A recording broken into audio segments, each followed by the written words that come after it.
Live from the Findlay Toyota Studios, it's Cofield and Company on ESPN Las Vegas. All right, here we go on Monday, Cofield and Company. Jeff Parles is here. James is running the show. Good show on the way. Interesting weekend. Football ever closer with week 0 of college football on August 29th. So we got 19 days until UNLV takes on Memphis. So we'll have our daily Rebel post-practice report coming up at 3:30. There was WNBA over the weekend. Drama, of course, ensued. And the Aces lost by 40. What? Yeah, so we'll get to that. And obviously a lot of NFL with the Hall of Fame game just passed. And 6 games coming up on Thursday. Our Raiders open things up as well. And there's a lot going on at Raider practice as Jesse Merrick will join us at 3:45. Parles is here. What's going on, buddy? It's good to see you. It's been a while. The last time I was on the show, you and I traded spots on where we were in the world. So yes. It took, even though it probably took me about 20 times longer to get there than it took you to even have the whole trip and then come back. We'll get to that a little bit later. But it's good to be back. You look at the calendar and it's August 10th. That's crazy. We're in an NFL, even though it's a preseason game, we're in an NFL game week locally in town. It doesn't feel like it, but it's nice to get that feeling back in the bones there, Kofi. No doubt. And there's tons of NFL news in. A lot of it around the Raiders. I thought last week was really interesting, especially the way the week closed. And I think the Raiders were kind of lucky that it closed the goings-on really happened on a Thursday and a Friday. So I was kind of stewing over the weekend. I actually did a spot on Scott Seidenberg's show. At Scott's on Air. Scott's over on VSiN and 12:30 The Game VSiN. I think that was a Saturday spot. Yeah, Saturday spot. And I was really stewing about the Crosby thing with Cousins, the scuffle, because I think it means a lot more than people are reading into it. You? It just seems like same old, right, with Max? Just more than anything. It's just unnecessary. Unnecessary. Look at me. I'm going to play harder than everyone in practice. I'm going to be the only one who, look, it was willingly breaking the rules on hitting your starting quarterback, which is the ultimate no-no when it comes, forget training camp, the ultimate no-no in any practice. It's a massive cardinal sin. It's the entire team, when that happens, when a quarterback goes down at all, they're like, oh! But that's his MO. Yeah. And the more we talked to Adam Hill about it last week, I'm thinking to myself, has anything changed with this guy? Because on the other side are the bosses. And while you may think, hey, a scuffle in practice, that leads to a suspension for a day and you're away from practice. Yeah. Yes. It's a new coaching staff and Kubiak's trying to establish things. And I will go back to the word that only I use. And I know I'm right on this. What was the word I used last year in December to talk about Max going crazy when they told him, hey, you're not going to play to close out the season? You used the word insubordination. How is this any different? It's not quite on that scale, but it's on the way there. Because, again, look, the Raider quarterback situation is a lot different than I think. Look, even though the Raider quarterback situation through the years has been unstable, this is the most unique quarterbacking situation this franchise has had in a while, because the guy who you want to be the future star is not the number one quarterback right now. Right. But again, if everything goes right, and I know I saw a bunch of this on social media earlier, like this weekend, like for people who are not based here, of the Raiders got to play Fernando Mendoza and they got to play him more than Kirk Cousins this year, which I don't agree with. I'm good with him sitting on the bench, especially more than half of the year. But this is just unnecessary stupidity on the end of Crosby of you don't hit the quarterback. Also, we've talked about this with Cousins, of like the most mild-mannered guy ever, and you get it to the point where they were both kicked out of practice the following day. By the way, we've all been in workplaces, right? Yeah. Where maybe you got into something with someone. Yeah. And then you're both suspended, and you're like, wait, we're both? Yeah. Wait, why am I suspended? Yeah. And if I'm Kirk Cousins, I'm like, wait a second. I just stood up for myself. And make no mistake about it, because I'm sure there are people who played football in the past and are listening to us and are like, oh, nerds. There are rules, as Jeff said, in practice. And first of all, again, to go to every workplace, I try harder than everyone else, guy. All right. We get it. But let's make this clear, because Adam Hill, our Raiders insider, who's part of the company, told us about day one when Max came back and said Max got in there and got after the quarterbacks. Like, probably a little too close. So this has been building for about 8-9 days. And again, I will keep using, the comparison to the workplace. We all have worked with someone who we view as being able to do whatever they want. Right? Actually, if you go out to our parking lot right now and check how everyone parked, you'll see the violator, and that's what I'm talking about. They can't even park correctly because they're so fired up. Like, oh, did I pin someone in? Too bad! Now, Max Crosby's not parked out there a lot, but I don't know if Max is a bad parker. But you can see what's happening here. And for Kubiak, I would be annoyed. And for Mark Davis, I would be annoyed. Again, it's a lack of respect. And then the funny thing is, we still got people in the media. Like, we played the audio last week of Adam Schefter saying, listen, things aren't done in Raiderland with Max Crosby and his future. Like, he's probably not going to be here forever. Mm-hmm. He said, hey, if they're not winning later in the season, maybe the Bears would be a candidate to move on from. I saw Josina Anderson say something about Max and Crosby, and I was like, uh-oh, someone's going to explode, because JT the Brick exploded last week about the Schefter thing. It's still a story. And why is it a story? Because we don't know if everyone in the organization is getting along swimmingly. You can say it. On one side, you've got Max, who was insubordinate. If Max really believes that he got screwed over by the organization on multiple fronts, first being told to sit and second being sent away to the Ravens, that doesn't just go away. No. I mean, maybe I'm the flawed human being, but I don't forget anything. Anything I view as a slight, it's really hard for me to get over it. And maybe eventually I do, but then something could trigger it like that. Sure. So you got the Max side, and then you've got the other side who's trying to establish a new culture. How did he put it last week? Kubiak said, as I look around the team, basically paraphrase, good thing is we don't have any turds here. Now, I take turds to reference maybe something that John Gruden came up with, which is the energy vampire.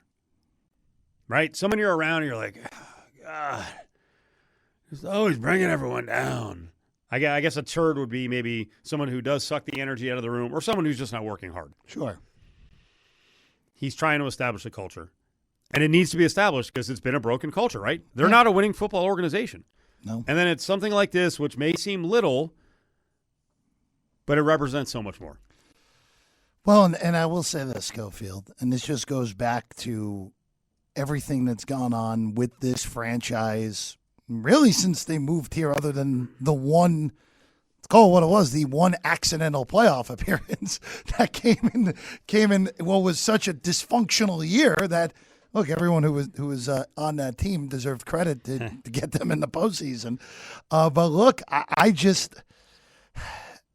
don't think Max Crosby is going to be on this team post-trade deadline, assuming he's healthy. That's the big caveat with all this. And Max Crosby is healthy in the middle of October, he likely will be on a different team by the time that the trade deadline comes in early November. So, look, if you're Kubiak, I think Clint handled it as well as you can, right? And I know it's kind of silly that Cousins also, like you said, hey, why am I getting kicked out the next day too? But you know what? You got to do that. If you're Kubiak, it just rules are rules. Everyone involved has got to go, at least for that day. And you know what? In the end, it may not have been the worst thing in the world that Cousins wasn't in practice the following day. Yeah. Because Fernando's got a lot more reps. Yep. And that more reps, especially in practice, is a very good thing for Fernando Mendoza. And I'm fascinated to see what happens on Thursday, what all the rotations are, everything. Again, it's the first preseason game. I don't know. Man. I can't wait to see if, especially if Fernando plays well. Please give Fernando a half on and Thursday let him shine. If he plays great, I can't baby. wait. I can't wait to see We what need happens. that. Well, it'll be a great show for you on Friday for sure. If that happens. I love it. So, but I just feel like so far, just everything I've seen out of Raider camp so far, that the baby steps are happening to making this a more professional setting. And this was more just a blip from the past. Yep. Which was led by the guy who was, I don't want to say was responsible for what this organization has been over the last few years, but someone who's been treated at a different level more times than not than the organization. Max is a great player. He's a product of the past, though, from this standpoint, that in the past he was allowed to do what he wanted, and a lot of it was justified because they did suck. Yeah. So he would get really frustrated that they stunk, and as the season went along, then he would start to subtly lash out. Just to go back on this for one more second, because Max is a very emotional topic, because Raider Nation loves him. I'd say like 10% of Raider Nation is not done with him, but they saw what was happening, and they were really happy to have him traded, and now they're mad.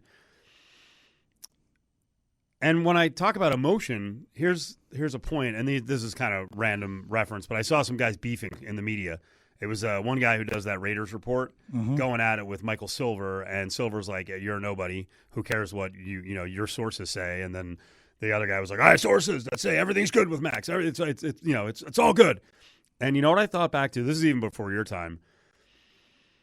When media gets involved in beefs, it can get really ugly. Oh, yeah. I remember an old beef with the Knicks. And by the way, Knicks and Raiders, old Knicks organization, I mean, maybe they've finished it all with this championship, but it was a nightmare. And the media got involved. Yeah. But there was an old beef with Ernie Grunfeld and then a bunch of different people, and then Mike Wise was on one side. He was of the New York Times. Pete Vesey was on the other side of the New York Post. And I remember one of them actually writing in the paper, referencing the other writer and going, "He's going to get his." I'm like, are we like threatening to kick the, what out of it? Like, but it was like Grunfeld had his guy. I had their guy. It was like, that was back in 1999. And these things happen. And I can't say with confidence that it's not going to be the last time. That the suspension won't be. Isn't the message that needed to be sent to go, come on, man. Yes, we are going to suspend you for what you're doing in practice. Just dial it down a little bit. Kirk Cousins snapped. Yeah, I mean, that's the thing. Like, it's one thing if it was an ultra fiery quarterback. We're talking about Kirk. Like, that's where this, like, kind of takes a little bit of takes different legs to me than it would normally do with any normal preseason training camp thing that happens in practice. But look, again, if Max comes out at the beginning of this year, Cofield, and is healthy the first 2 months and is playing well, again, I don't know if they'll ever get the package that Baltimore was going to give them before Baltimore did what they did. It's even if you get 1-1 back in a draft that, boy, everyone's going to have their eyes on the quarterbacks this year. Jeremiah Smith's going to be sitting right there potentially if you're at the right slot in the top 5. Yep. Imagine pairing him with Fernando Mendoza in the future. So file this away for the break. Think about this, right? Yeah. My statement that I don't ever forget, people don't ever forget. Max is probably not going to easily forget that he got traded. The Hall of Fame induction ceremony this weekend, if you go back at Adam Vinatieri's history, there was a time when Belichick was the coach and running the organization, when Vinatieri wanted a big payday, and he got franchise tagged. And guess what? Some 15 years later, when he was going into the hall, he made sure to put that in his speech. We'll play that shot. It ruined the whole thing for some Patriots fans.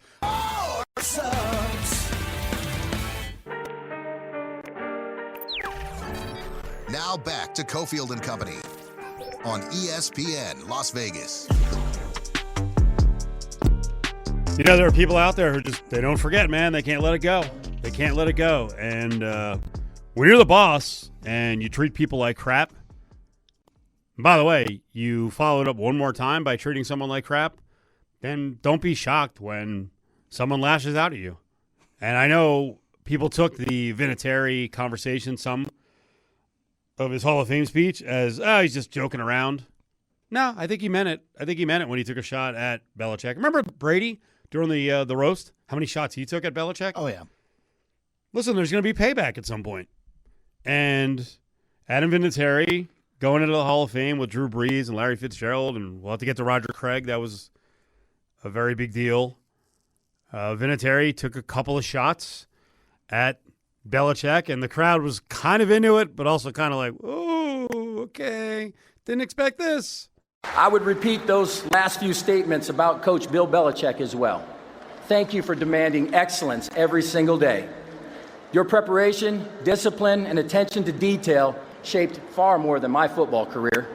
Unfortunately, Bill couldn't make it here today. There's a lot going on at UNC right now. He may be on a recruiting trip right now looking for the next Lawrence Taylor.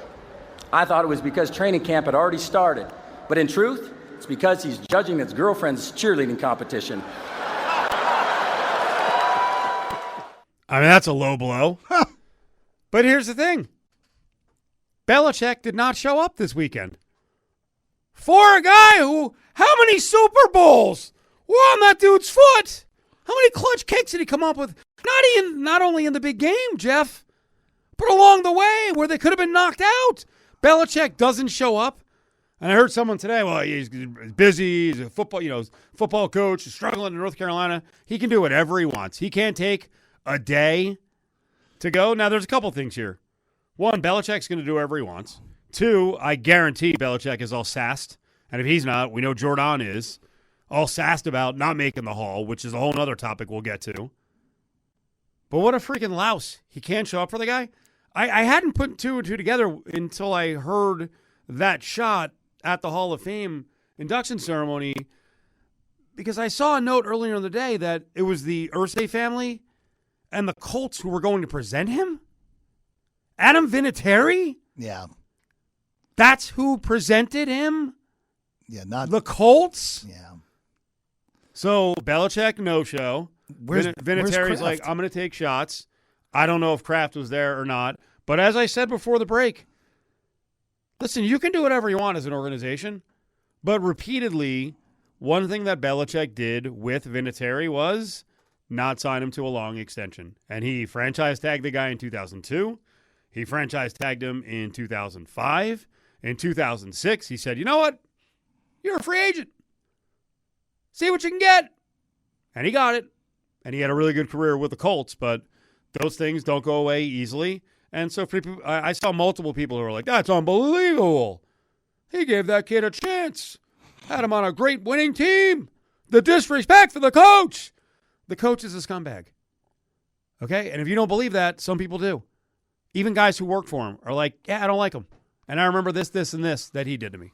Well, and not only that, too, there is no New England Patriot. Well, you know what? There might have been. But the beginnings of it do not happen without Adam Vinatieri's kick against the Raiders. Like, we all remember the Tuck rule nonsense and all that. Vinatieri, that kick that he made in the snow is one of the greatest kicks in the history of the league. In those conditions and that length, and we're talking early 2000s before kickers. Like, I know Vinatieri's again in the Hall of Fame, but different game for kickers at that point, right? It just was. Yeah. And obviously the kick against the Rams, the kick against the Panthers, it just feels like as we get more and more through time, Cofield, and even with whatever is going on with Tom Brady's midlife crisis right now, that organization was, and all that winning was more to do with TB12 than it ever was to do with DB. Say that again? The winning from that organization had more to do with TB12 than it had to do with BB. Oh. That's where I'm at, and it's become evidently more clear as time has gone along. Because here's the other thing, too. Even though Brady was never fully embraced by people outside of just regular people outside of New England. And when you're the evil empire, you're never going to be looked at as a positive force. I mean, just look at what happened with Kansas City, where I think Patrick Mahomes is a genuinely good guy, and people hate him because the Chiefs have won 3 times in a very short period of time. How many people that have played with Tom Brady have said things that would be unsavory about Tom? Doesn't happen very often, right? Has it even happened at all? Other than his his trainer friend who I may have who was missed who was a controversial figure whose name is escaping me right now. Yeah, Guerrero. Guerrero. Al Guerrero. Yeah, like other than Guerrero, like I haven't heard much negative things about Tom said by anyone. And it feels like everybody, whenever they have a shot to take a pot shot at Belichick, and he is an easy target right now, they're taking it, and they're not missing. They're not missing. So I think more and more as this goes along, TB12, and we also have the evidence of what happened in New England after Brady went to Tampa. Yep. That was TB12's dynasty. It wasn't Bill Belichick's. Simple as that. But Jeff, we have to change the Hall of Fame voting. Yeah, we do. Yeah, we do. Let's do it. Because again, because a guy, and I'll repeat this many times, if you were sitting in front of Belichick and you were on fire, he wouldn't take a leak on you. For that guy, that's who we're going to change things for. And you know how ugly this is going to get? If they change voting because Belichick didn't get in, it's an outrage. Well, then Antonio Brown better get in next year on the first ballot. And we know he's not going to because these games are played all the time. And by games, if I don't want to vote the first year because I view you as a dirtbag, or as Jeff said, I truly don't believe you are the greatest head coach in the history of the league, then I'm not going to vote for you. Oh, we're going to have to change the rules. Why? This is a subjective process. 5 o'clock hour, we'll get back to the Antonio Brown thing. Oh, yeah. So you watch. So we're going to change the rules next year, and the two less than stellar dudes from the moral compass standpoint, Kraft and Belichick will get in, but AB, oh, he'll have to wait 5 years, and that's the right thing to do. Is it? Now back to Cofield and Company on ESPN Las Vegas. Got Steve Kim from Fearless Whitlock Show coming up in about 15 minutes on what went on. We keep dragging him into it. The WNBA with Sophie Cunningham and Dejanay Carrington. That got pretty ugly and then got uglier after the game. UNLV, day 11 of practice. Day 10, we were not welcome. Well, they were down at the Raiders facility, so they had a scrimmage. We only got to see one highlight of the scrimmage, and that was an Alex Orji dime, beautiful pass that he threw out in a rollout situation when he got flushed from the pocket. So this morning I'm out there, Jeff, at practice, and I'm noticing, man, they're doing a lot of special teams, a lot of kickoff special teams, and like very specific. And Coach Singler is their special teams coach, but I remember Dan Mullen telling me after the spring football game that he was going to run special teams. And then Singler got bumped up, which was smart because the head coach cannot be running special teams all the time, obviously, on game days. It makes it really tough. But I was asking Mullen, hey, I saw you working on a lot of special teams. Was that prompted by something that happened yesterday in the scrimmage that we didn't see, or just this was the schedule? Today was scheduled, big, huge kicking day today. You know, coming off the scrimmage, as we're just the spider pads, not full pads today, not pads. Just it was going to be a big special teams installation emphasis today. And so, you know, that's why it's a little lighter practice out here for the guys, but that was kind of part of the schedule. So it appears you're more heavily involved. I think you told me in the spring that you were going to do special teams, and then obviously you bumped Singler up. So yeah, but I'm going to be a lot more involved running it all. Why is that? Just to me, I need something to do, right? I just can't like freeload around here, right? You know what? No, I've always been very involved in special teams throughout my career. I think it's really important for me, and you know where we're at within the program that they see. You know, like I mean, we don't. No one. You know, signed a scholarship here to come play on the left guard on punt. You know what I mean? That's just they didn't sign that scholarship. They came to play a different position. So, but when they see me coaching it, I think it really shows the importance of it. What do you think about what he said at the end? Having the coach involved really explains to everyone, hey, this is a premium. This matters. Well, it does, right? I mean, especially look, Cofield, I really think this team has an opportunity to make the college football playoff this year. And the margin of potentially making the college football playoff could be a special teams gaffe, could be a busted a busted kick coverage, a missed assignment on a block on a field goal at the end of a game. And look, this is the one thing with the way that the college football structure is right now, right? Where you have an opportunity, if you're UNLV, look, I think they're the most talented team in the Mountain West going into this year. Now, will it work out that way, that they're as good as I think they will? It's college football. The quarterback situation could end up not working out, whether it's Arnold or if Arnold doesn't pan out, with potentially Orgy behind him. You're in a scenario where you need to shrink your margin for error. And by having every unit of the ball solid and putting the premium on the one unit that sometimes, especially in the college ranks, gets forgotten is important. And look, in the end, Cofield, I really do think that this year's non-power conference bid is coming down to UNLV or Boise State, more likely than not. So we'll see. Different leagues, different way to get to it. But again, one other thing on Mullen too, and just watching the videos you and everyone else have put out from Rebels camp, the man is so relaxed. I think the man knows his football team's pretty darn good too. I think he knows how good this team should be and can be this year. But man, he just has such a different personality in the best way possible for college football coach in 2026. And I love it. I love it. He feels like a guy who loves it here in Las Vegas too, and we know he does. And we know Mullen is a darn good football coach on top of everything too. College football coaches, NFL too, but college football coaches are really tightly wound. Oh, yeah.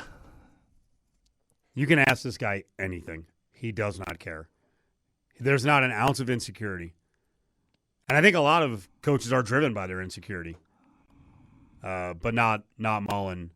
And, yeah, that kind of blew me away in the spring. When he said that, I was like, wait, you can be involved in the special teams. You can't be the coach. Yeah. Like, that's a little too much. So, from my knowledge, I'm not saying this is a guarantee, I don't think they were super in love with special teams last year. They produced a really good punter who, oddly enough, left, an Aussie freshman, left for Michigan and then didn't pop up in Michigan, so I'm not really sure what the latest update is with him. The punter was good. The kicking was good, but not as good as in years past, and Ramon Villela is back again. But I didn't think the return game was great, especially punts. I thought they were just hey, let's just get the punt fielded. They can't have that. And I think that's a big part. They were working on kickoff returns this morning. I think they want a lot more to kickoff returns, and they've got to get a lot more out of the punt returns. So we'll see who it's going to be. I think one of the intriguing guys is actually a throwback in terms of a player they had here. One of the intriguing guys is a kid named Peyton Zachary, who is all of 5'7" and like 180. He is tiny, but he looks like he can be magical out there on punt returns.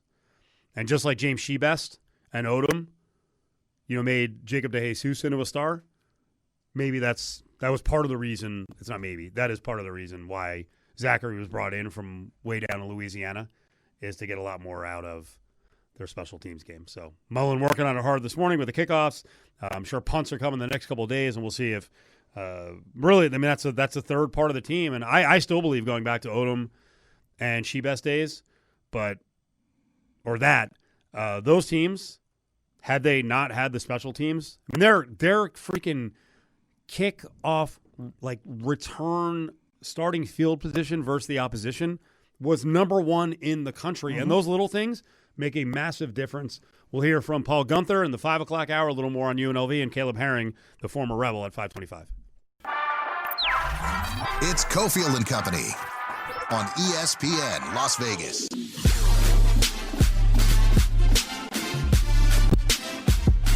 It's a Monday here on Cofield and Company, so we check in with Steve Kim from Fearless, from 3 Knockdown Rule Podcast, Parles, Cofield. What's up, Steve? Gentlemen, good Monday to you. Well, I got to say, I really enjoyed some of the conversations this morning on Fearless. And let's start with Bill Belichick getting dissed by Adam Vinatieri. The panel was kind of split on this one. I'm all about what Vinatieri did. What about you? I am too, and the theory that I have is that all these players, for as rewarding as their time was as Patriots, the winning, that came at a cost in terms of maybe fun, maybe other opportunities, and maybe Belichick can be very cold in his own way, and I found out later, I didn't know a lot of the Patriot representatives. They really were not there. And I didn't know that Vinatieri's actually going in as a Colt, which I found interesting. Yep. Because I still think his most iconic moments as a kicker were in New England.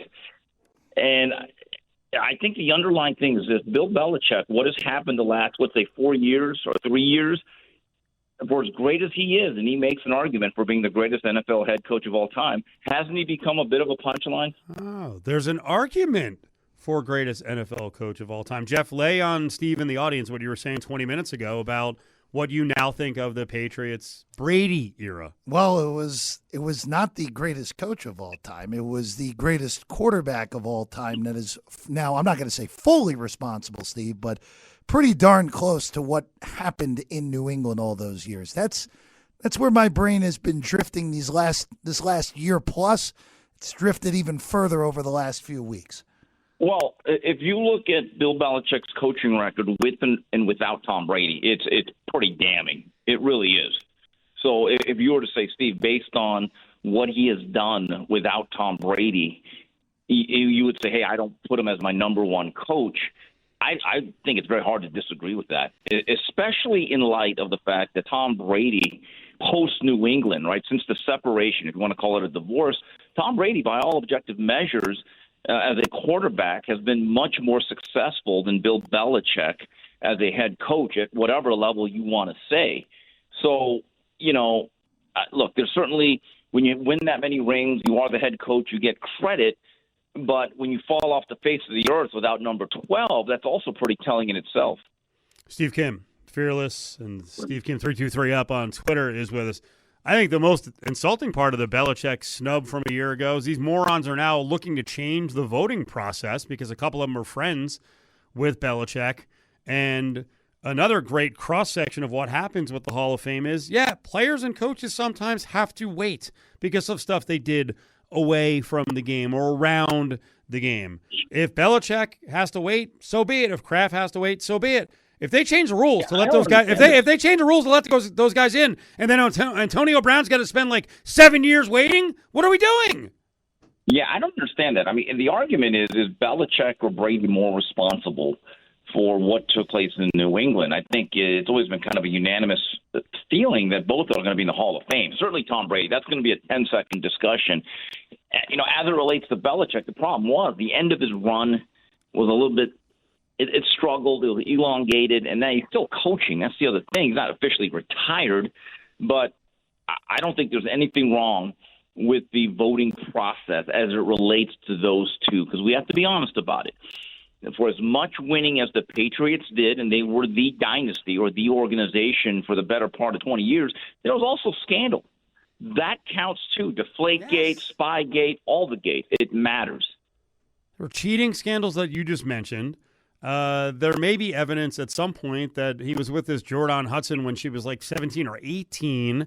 Let's also not forget that, listen, I'm not saying he was accessory to murder, but he's also the guy who brought Aaron Hernandez to the community, who was a super dangerous individual. So, hey, you want to win at all costs, and part of the cost is some people may look at you as kind of a dirtbag who doesn't deserve to be in or to get the greatest honor you can get.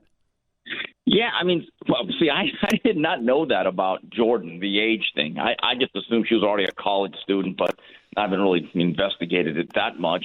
But, and to be fair about the Aaron Hernandez thing, look, there's a lot of players with checkered backgrounds. I think, in retrospect, we can all say that none of us would have drafted Aaron Hernandez. But let's be honest, I think a lot of teams would have. I don't think that many teams had him blacklisted in terms of his draft ability. But I think that situation with Aaron Hernandez, which is a story unto itself, it doesn't make the Patriots look good, but we have to be honest. Again, they were not the only team that would have drafted him. Steve Kim is with us. All right. Well, let's clean this up since I'm a moral judge here. I'll give you a guy who's a great guy off the field. I mean, we know it already. We can see it in the NFL. His debut on the field. How about our guy, Carson Beck, baby? Hall of Fame. He should just stay in Canton. He should be fitted for his jacket. Yes. They should be taking measurements on his face for his bust. That's what I think. I think he should have just stayed there the past couple of days. In fact, I've already begun the process. He doesn't know this. I'm already 4 paragraphs into the acceptance speech into the Pro Football Hall of Fame. Wow, what a moment. What a moment. Wasn't that unbelievable? Greatest Hall of Fame game in the history of the National Football League. Actually, I think it was really cool. He has such a bad rap as, like, not relatable to his teammates. I really hope he makes it because I do think the guy has talent. I hope it works out for him. I think it would be really cool. Well, Steve, that rap came because he was with that Cavender twin. That's as soon as they parted ways, that was never an issue. I was told through a source that knew JB, and I was shown these messages, that relationship did become troublesome or an issue during his last season at Georgia. To say that it wasn't would simply be dishonest. Now, I've been told good things about Carson from people at Miami. He was a very relatable guy. I think the issue was last year coming off that elbow surgery. He didn't have a full spring ball, couldn't really throw to his receivers during the offseason, and I thought there was a noticeable lack of zip and velocity on some of his passes, including the last one against Indiana, that final INT. Another year removed from that surgery, I think his ball has noticeable more zip than it did last year. And I think at the very least he showed that he will start at least a few games for the Arizona Cardinals. Steve Kim is with us. What we all do to make a living in 2026. Steve is part of one of the lead conversations on the WNBA, and I know he's very proud of that. The Fever Sky Fracas. Let's go point by point here. First of all, it was Dejanay Carrington and Sophie Cunningham, and Cunningham got raked across the face. Let's start with Stephanie White, the head coach of the Fever, the head coach on the side of the player who got attacked, and her discord after the game. Yeah, as I like to call her, Stephanie White Guild. Look, she has a pattern of doing this. I think everyone that was involved in that, from Dejanay Carrington to the coach of the Indiana Fever, they're not going to move off what they think. You can call them plants, you can call them very committed to the cause. It is what it is. None of what took place, from the actual incident to the answers to the media reaction of certain networks, namely ESPN, none of it surprises me. Dejanay Carrington, first the action. We all know that she's consistently a dirty player, and then the social media post with white privilege. Yeah, look, the entitlement of this league knows no bounds. It's been fostered. It's been almost bred into it. I don't think you're changing it anytime soon. But I said this about a year and a half, 2 years ago. It's the most unlikable league to a swath of America. There's always going to be athletes that we're not going to really see eye to eye with, whether it's their behavior, whether it's any other ancillary issues. But there's a general unlikability about the WNBA that is very apparent. And it is a story. I will give Jason Whitlock that for as much groaning and bitching and all that stuff that happens when Jason covers this on almost a daily basis. Right. I can't lie. There is a story that does exist that kind of mirrors culture at large beyond sports. But again, there's an unlikability to this league that has always existed, and I think it's only been exacerbated the last 3 to 4 years. And it was just last week that Sophie Cunningham was lashing out at the media saying, hey, you guys won't just cover the basketball, you want to cover everything else, but you just keep giving us material on a platter. Yeah, and the basketball is terrible. That's the problem, Sophie. The basketball is objectively not very good, and now you have people like Royce White and Ennis Cantor who want to change sexes to play in the WNBA, making a mockery. And look, and I kind of get what they're doing. They are turning the argument against everyone that has argued for this whole issue of genders. And so, I think in many respects it's been genius. But I find it a hard watch. I'm glad the season's almost over. And as far as I'm concerned, football training camps have started. We are now into football, guys. Well, Season. I got one more for you because I want to get to football. But I thought it was really important that you guys talked about the media, because a lot of times around the WNBA, a lot of times people will point to the media and go, how come they're not asking the tough questions? And what you said was entirely true about access and the way that some media people have been treated. A lot of media people go and they're like, it's not worth doing the follow-up question. It's not worth my time. Right. And if these guys need access, then they have to. And if they have an editor that's, okay, you've got to be there, and then you put your platform in a situation where they're not going to get accredited, well, with the help of the newspaper or the media business at large, you may have to acquiesce. Now, unless you're willing to be a guy that's completely independent and you say, you know what, I'll cover this game from my house. I can just watch the press conferences on YouTube, and I can write my own columns. Because that's what I largely do with boxing now. And you know the funny thing is, guys, access can be restricting because now you have to play that game. But when you don't need access, that's when you're actually the most unencumbered when you cover an event or a industry. Well, let's talk a little boxing before we get to NFL. I saw that there was a passing in the boxing world with Butch Gottlieb. Yeah, Butch was a good guy. Butch was a photographer, was on the scene for many fights, a very friendly individual. Condolences to his wife, Marianne Owen. Very nice people. They love the sport. They truly did.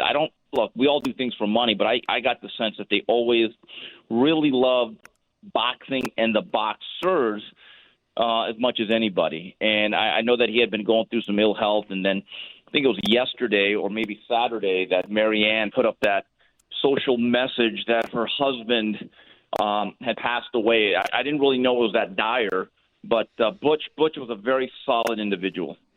Steve, was there something weird going on with a statement that someone made about George Foreman and his fame? Well, Adi Odolipo, who works for The Zone, has his own YouTube. I didn't really like him, but he said something to the effect, and the co-host, there's two of them, and this one woman said, Foreman Ali was not that big of a fight, and which is just ridiculous. And she's pointed to the fact that there was no pay-per-view numbers to back it up. Well, back then, here's the difference. There may have not been pay-per-view, but you know what there was? A much bigger worldwide audience. And so Adi made the point that somehow George was only famous because of the grills, the famous grills that he had. Yeah. But I think most people understand he got the grill for two reasons. Number one, Hulk Hogan turned down that opportunity. And number two, he was actually probably the most famous boxer at that time, or retired boxer. I mean, he's still a guy, even after retired for a full decade, a lot of people couldn't name 10 current boxers. They knew who George Foreman was.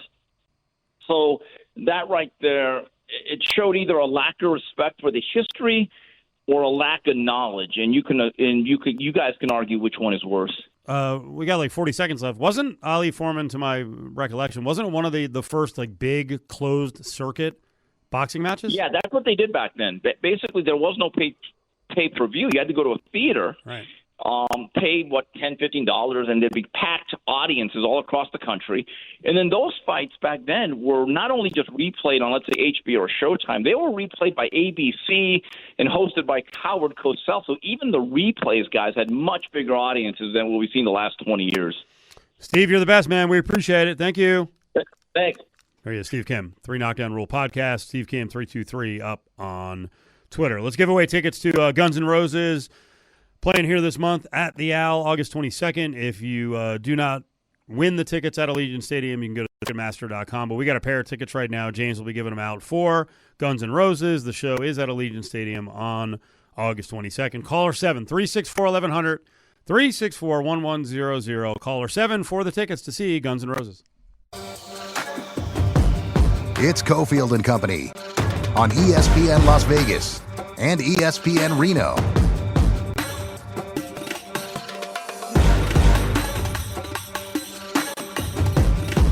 We'll have a lot more follow-up on that WNBA stuff. I'm sure there's some people who are like, don't. But anytime you get action in a basketball game where someone's getting raked across the face in clearly some sort of retaliatory move, I'm down with it because I love angst, and I sometimes I can appreciate dirty basketball, and that was absolutely dirty. And then, of course, Dejounte Carrington runs to social media, as so many of the WNBA players do, and just throws gas all over the fire. So that'll be back in the 5 o'clock hour update later this hour on the issues with these new stadiums, these football stadiums. We're paying premium money. We're buying PSLs if they force us to do it. And then you walk in and you're like, wait a second. This is not the experience I was promised. But before that, Big Four. Battleborn Injury Lawyers presents The Big Four at 4. Number 4. Yeah, another violation of America's program director, the APD, and stick to sports, but sometimes we can't. I know you got to get on the soapbox about this. I don't understand, and maybe this is just our personal experience. I don't understand. We're both from the Garden State, from New Jersey. When going there became like flying from Vegas to the UK. Just because I know you had a bad experience. You don't even know about mine. No, I don't know. It's outrageous just to freaking go to the New York area. It's one airport I've had a problem with, though. It's only one airport. Sucks. And it's Newark. Yeah. It's always Newark. That is always the airport. This was a three flight run that I had been on at Newark. Well, I'll include the most recent experience.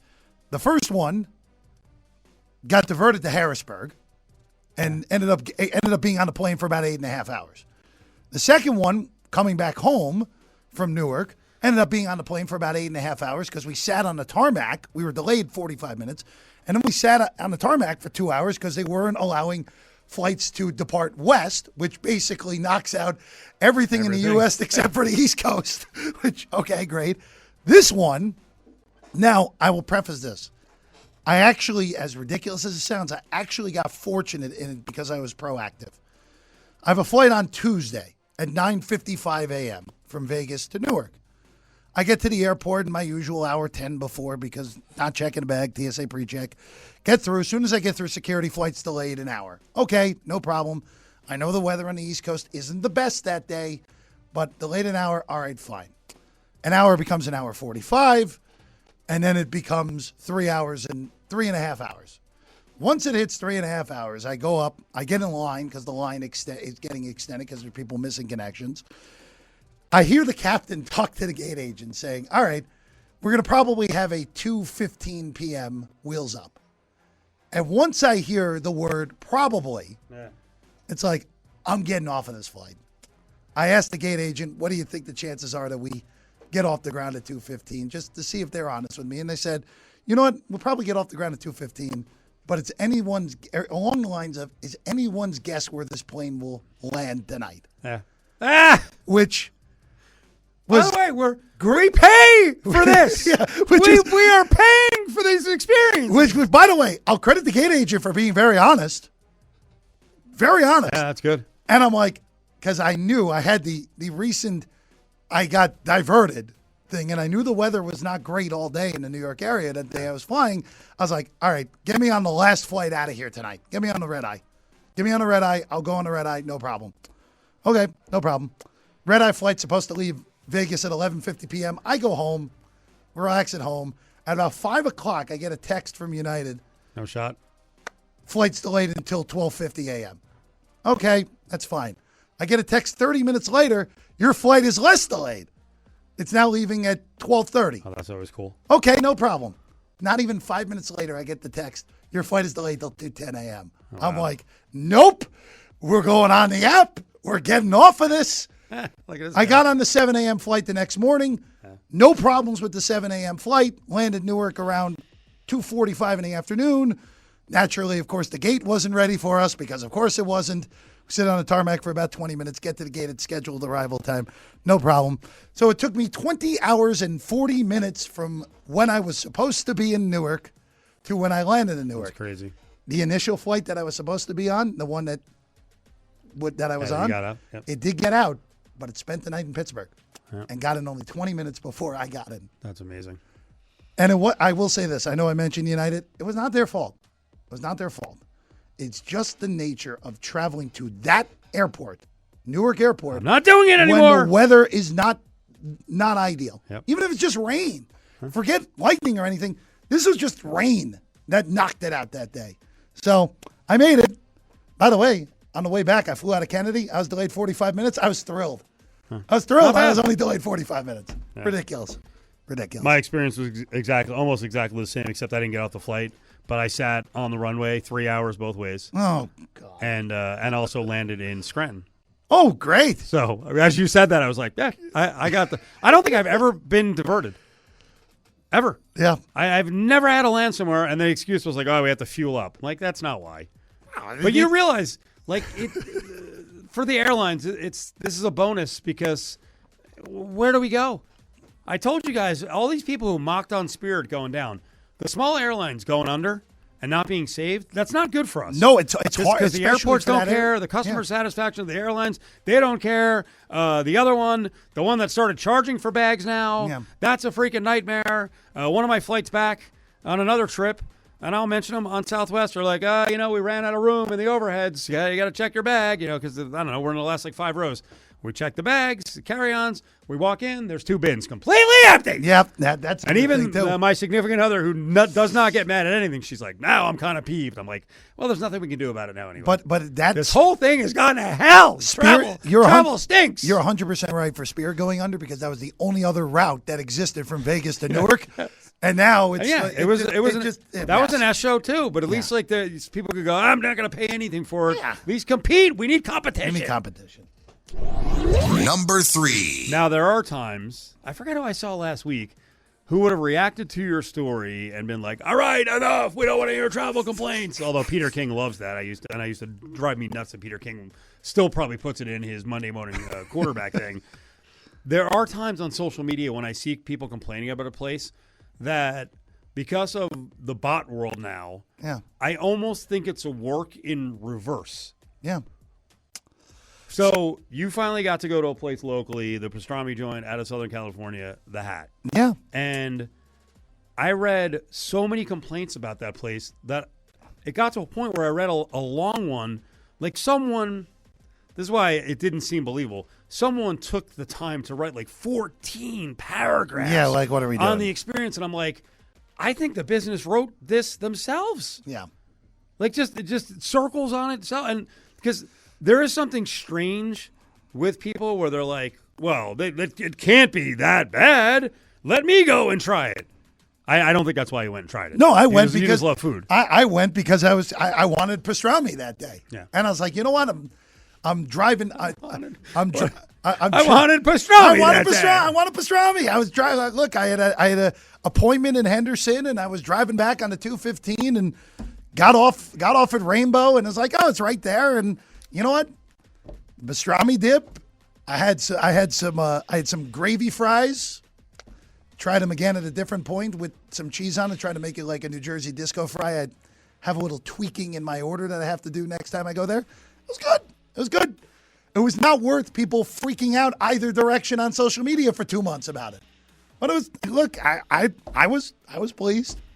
I was pleased. But it's just, again, and this is just with everything at this point.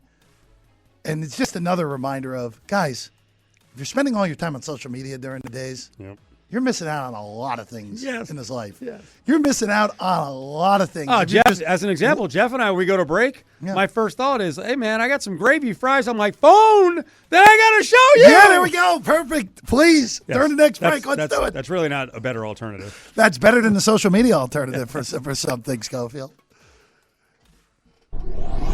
Number 2. Latest rumors around college football playoff and potentially moving on a bigger bracket. Heather Dinich from ESPN said, yes, they've talked about 16. They've talked about 24.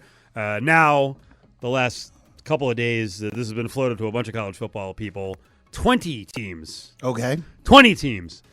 Well, because the SEC right now is not in a real good spot, feeling like 24 is too much. So maybe 20 is the magic mark with multiple buys at the top of the field.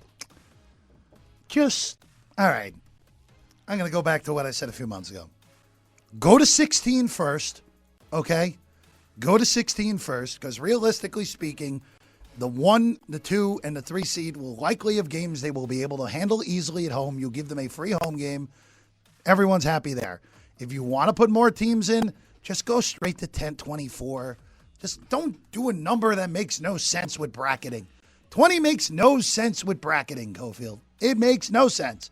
So we're going to what would you even do in that circumstance? You'd have the play-in games for 20 versus 14, 19 versus, are we going to, my math was wrong there, but you get my point. Or are you going to just give 1, 2, 3 buys and then go for it? Here's the thing. Stupid, I think they know that if they go to 16, the optics in some of the tournaments are going to be bad, and they're going to have many more blowouts. And okay. And that's the nature of this tournament anyway. And at 16, then people are going to be like, no way we ever go to 20 or 24. And they want 24. Then go straight to 24. They want a mega playoff so that they make more and more and more money, and then have play-in stuff at the level of the conferences as well, and almost have a postseason that a championship-winning team could play upwards of like 4 games. Yeah. It's just money, money, money, money. And I'm usually very pro expansion of playoffs. I'm not going to hate this, but I'm still having trouble being sold on it. I just want the discussion to be over at this point. It's ridiculous. The whole thing's ridiculous. Just stop going in a circle. We did this with expanding the playoff to begin with from 4, right? Like we did this getting to 4 forever, right? Mm-hmm. We just spun in a circle. Nothing got accomplished for a decade. We finally got to 4. We like 4. Then, all right, we're going to expand. They went in a circle for about 3-4 years. Did nothing. Got to 12. We're only on year 3 of the 12-team playoff, and we're doing all stupid circle with nothing coming from it again. Just make a decision. Like, have a little decisiveness. And also, this goes back to Sankey and Tony in the Big Ten, just trying to run things, and neither of them are particularly competent. That's all it comes back to, Cofield. Number 1. I think the NBA actually should feel really happy about what goes on in the WNBA. Because if we're going to talk basketball, then we can talk about girl fights and transgender and Caitlin Clark and all that. And meanwhile, there's an unbelievable story right under our noses with the Clippers, with Ballmer and Kawhi. I mean, this is insane. And it's also, you're 100% right. And Ballmer should be the most thrilled person of all, by the way, because all this controversy in the W right now basically is taking away from the most obvious cap circumvention story that I can remember, period. Like, what happened with the Devils and Kovalchuk is nothing. What happened with the Aces is nothing. It's nothing in comparison to this. It really wasn't anything with the Aces. In comparison to this, I mean, it's crazy that legitimately this is millions upon millions of dollars for Kawhi circumvented. Ballmer, by the way, should 100% get suspended for a minimum of a year. And the NBA is clearly scared of ticking off the owner that has the most money. That's all this comes down to. And look, I don't know what happened to Adam Silver's spine, but it has dissipated over the years, Cofield. They've got time to slow play it, but they're going to have to do something because this is not going to disappear.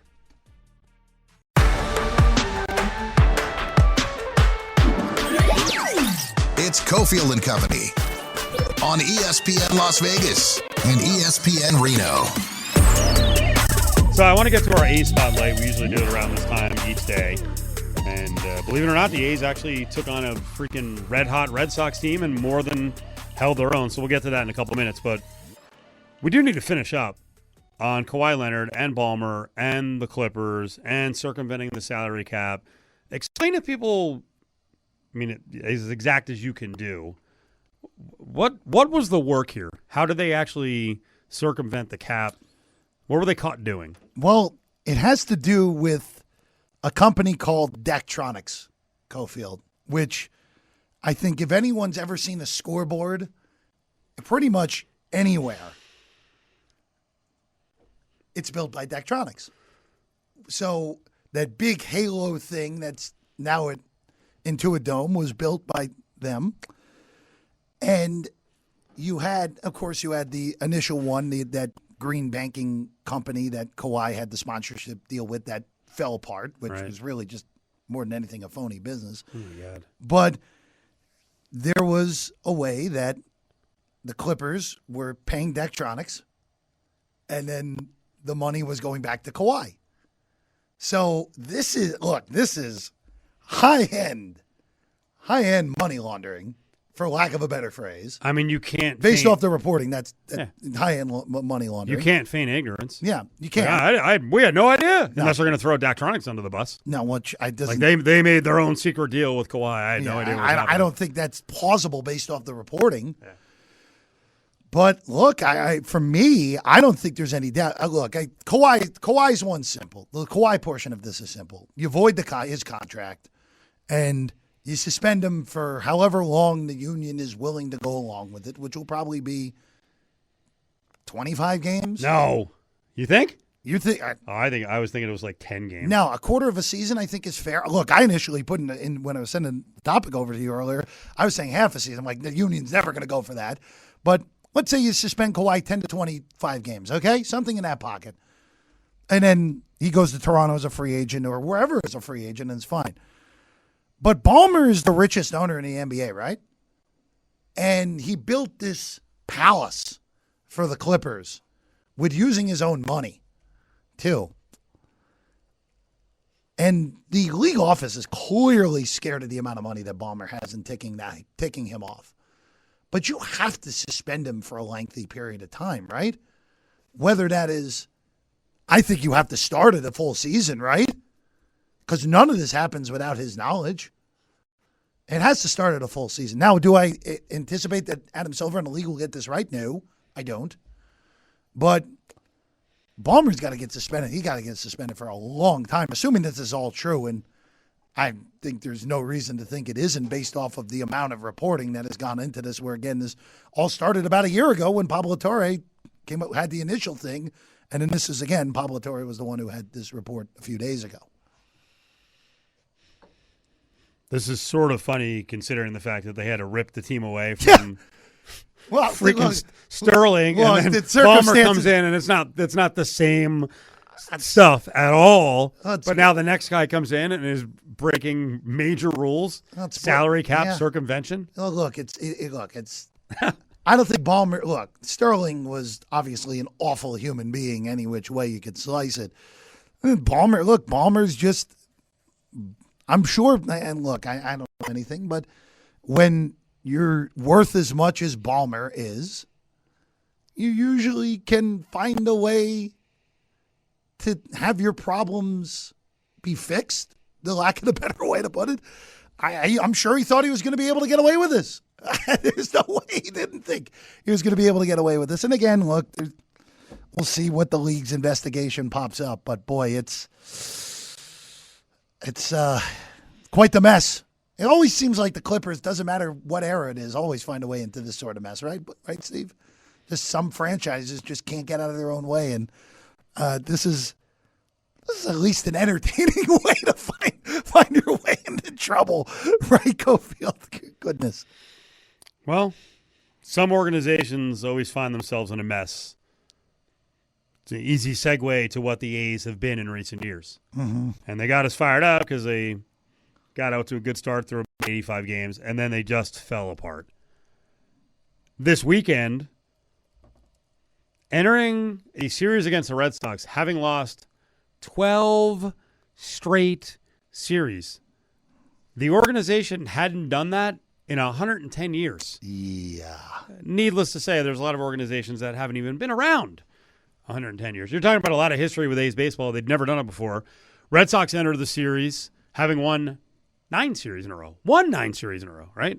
Versus 12 series of losing for the A's. And go figure, baseball's a crazy game. Who's that guy? Is that Jerry Schimmel who does that? Yeah. Out of Denver. They take 2 of 3. And they're pitching, well, game 1 sucked, but. They only gave up 3 runs in each of the last 2 games. Game 2 and 3, good pitching, pretty solid bullpen work. And, again, they took 2 of 3 and took down the Red Sox, who'd entered on a 31-5 run. Well, not only that, it's also the Red Sox coming off sweeping the Dodgers and the White Sox, too, including that ridiculous comeback on that Thursday going in.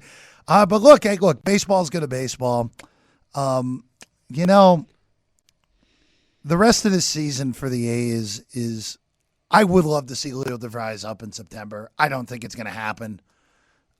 Just see what you got. Especially since Cofield, how much baseball are we going to get next year, realistically speaking? I would be very surprised if we get a full season. Are we going to get 140 games? Are we going to get 100 games? Are we going to get 65 games? Like, what are we going to get?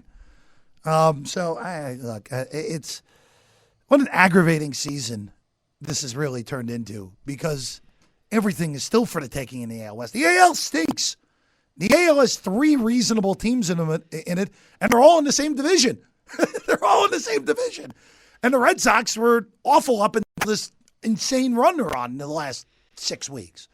So just an aggravating area, even though The only positive thing you can throw out there, Jacob Wilson set the record for most consecutive games without an error by a shortstop, 111 straight games, which, by the way, seems a little bit low in my book, that it's only 111, even though that's a position It's such a high-action position. I know. That's the only counter to that. And I do want to at least get one thing out there, too, Cofield, on the A's and the move here. And you saw it flying in and out of the airport recently. That stadium looked excellent for where they're at. Remember all the noise of, it's going to take, they might not even be ready for 28. Yeah. All that noise. That thing's going to be ready well in time. And it looks really good. And I know there were complaints about the location of, we don't need another thing on the Strip. Why are we putting it there? All that. I think the location's perfect. We'll figure it out as locals getting down there for games, whatever. Yeah. But they have, I got to give everyone credit on that. That place, and I hope it turns out better than what's going on in Western New York right now. That place looks great from where they've developed, what they've developed so far, and I hope it continues to look great. What'd you think about the parting of the ways between the organization and the GM, Forrest? You're probably going to do it at the end of the year anyway, right? So if you're actually going to take the time and go out and get a head start on your search, no problem with it. But you better get out. This is the one thing with all this offseason uncertainty coming. You better have your full-time You can't go into next year with you can't go into the lockout with an interim, or the likely lockout with an interim GM. You need to, now that you're firing him on August 7th, you need to have your guy in place. You're going to miss the playoffs. Better have your guy intact by October 15th. Okay? Have your new guy, hey, this is our guy going forward. He's the guy who's going to lead us out of the probable lockout and lead us into Las Vegas. That's the most important thing. So if you're doing it to get out in front of it and have your guy well in place by the middle of October, about a month before the likely lockout will start, then it's fine. Because you're likely firing Forrest at the end of the season anyway. I saw multiple baseball people say, writers, media people say, Forrest did a good job considering the financial restrictions he was on, and that he won't be out there for long, that another organization will scoop him up. But then I also saw that Forrest, who had been with the organization for 27 years, Bob Nightingale reported Forrest had no interest in relocating to Vegas. Well, then in 2 years. So I'm curious to see where he lands, if he has to live in that city, or does this guy just hate Vegas? Well, I think because just reading through, even just the thing, the Giants seem like a likely landing spot for him. Okay. Someone who just wants to stay in the Bay Area. I understand that. Totally. Hey, look, if you've made organization for almost 30 years, made your life in the Bay Area, and it's a little bit, Sacramento's not far off, so wasn't that bad of a commute. Yeah, it's fine. And again, if he wasn't interested in relocating to Vegas, then you had to do this now anyway, right? So, and again, you got to have the guy intact. Whoever's going to be the GM, have them intact by October 15th. So you go into the lockout probable lockout, knowing who your guy is, leading you out of it whenever a deal is struck.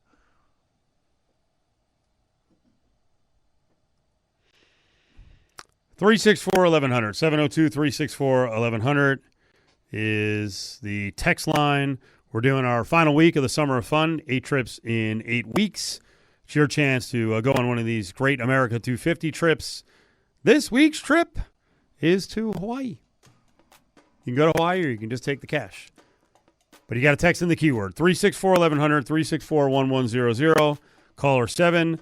The keyword on this Monday is BOAT, B-O-A-T, BOAT, 702-364-1100. It's our Lotus Summer of Fun. It's brought to you by our friends at Baylaw Injury Attorneys, Terribles, and ESPN Las Vegas. BOAT is the keyword. Text it in right now, 702-364-1100. It's Cofield and Company on ESPN Las Vegas and ESPN Reno.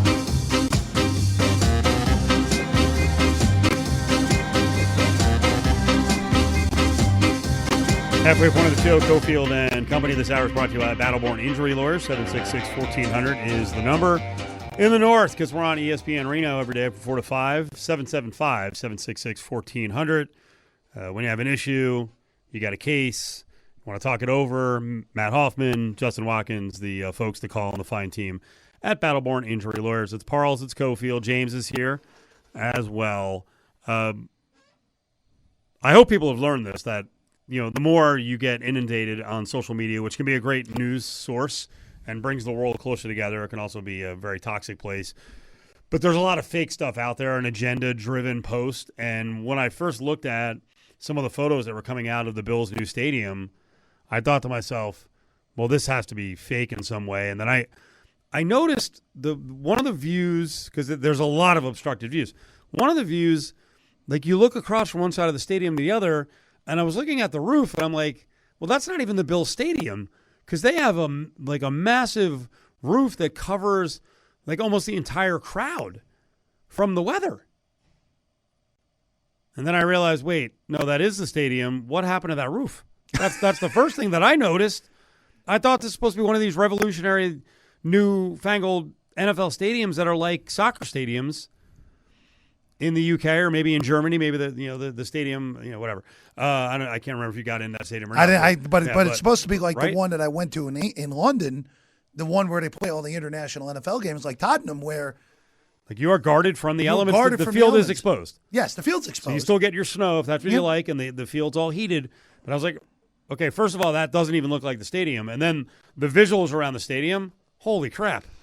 It's just so bizarre. $2.5 billion. $2.5 billion. And you have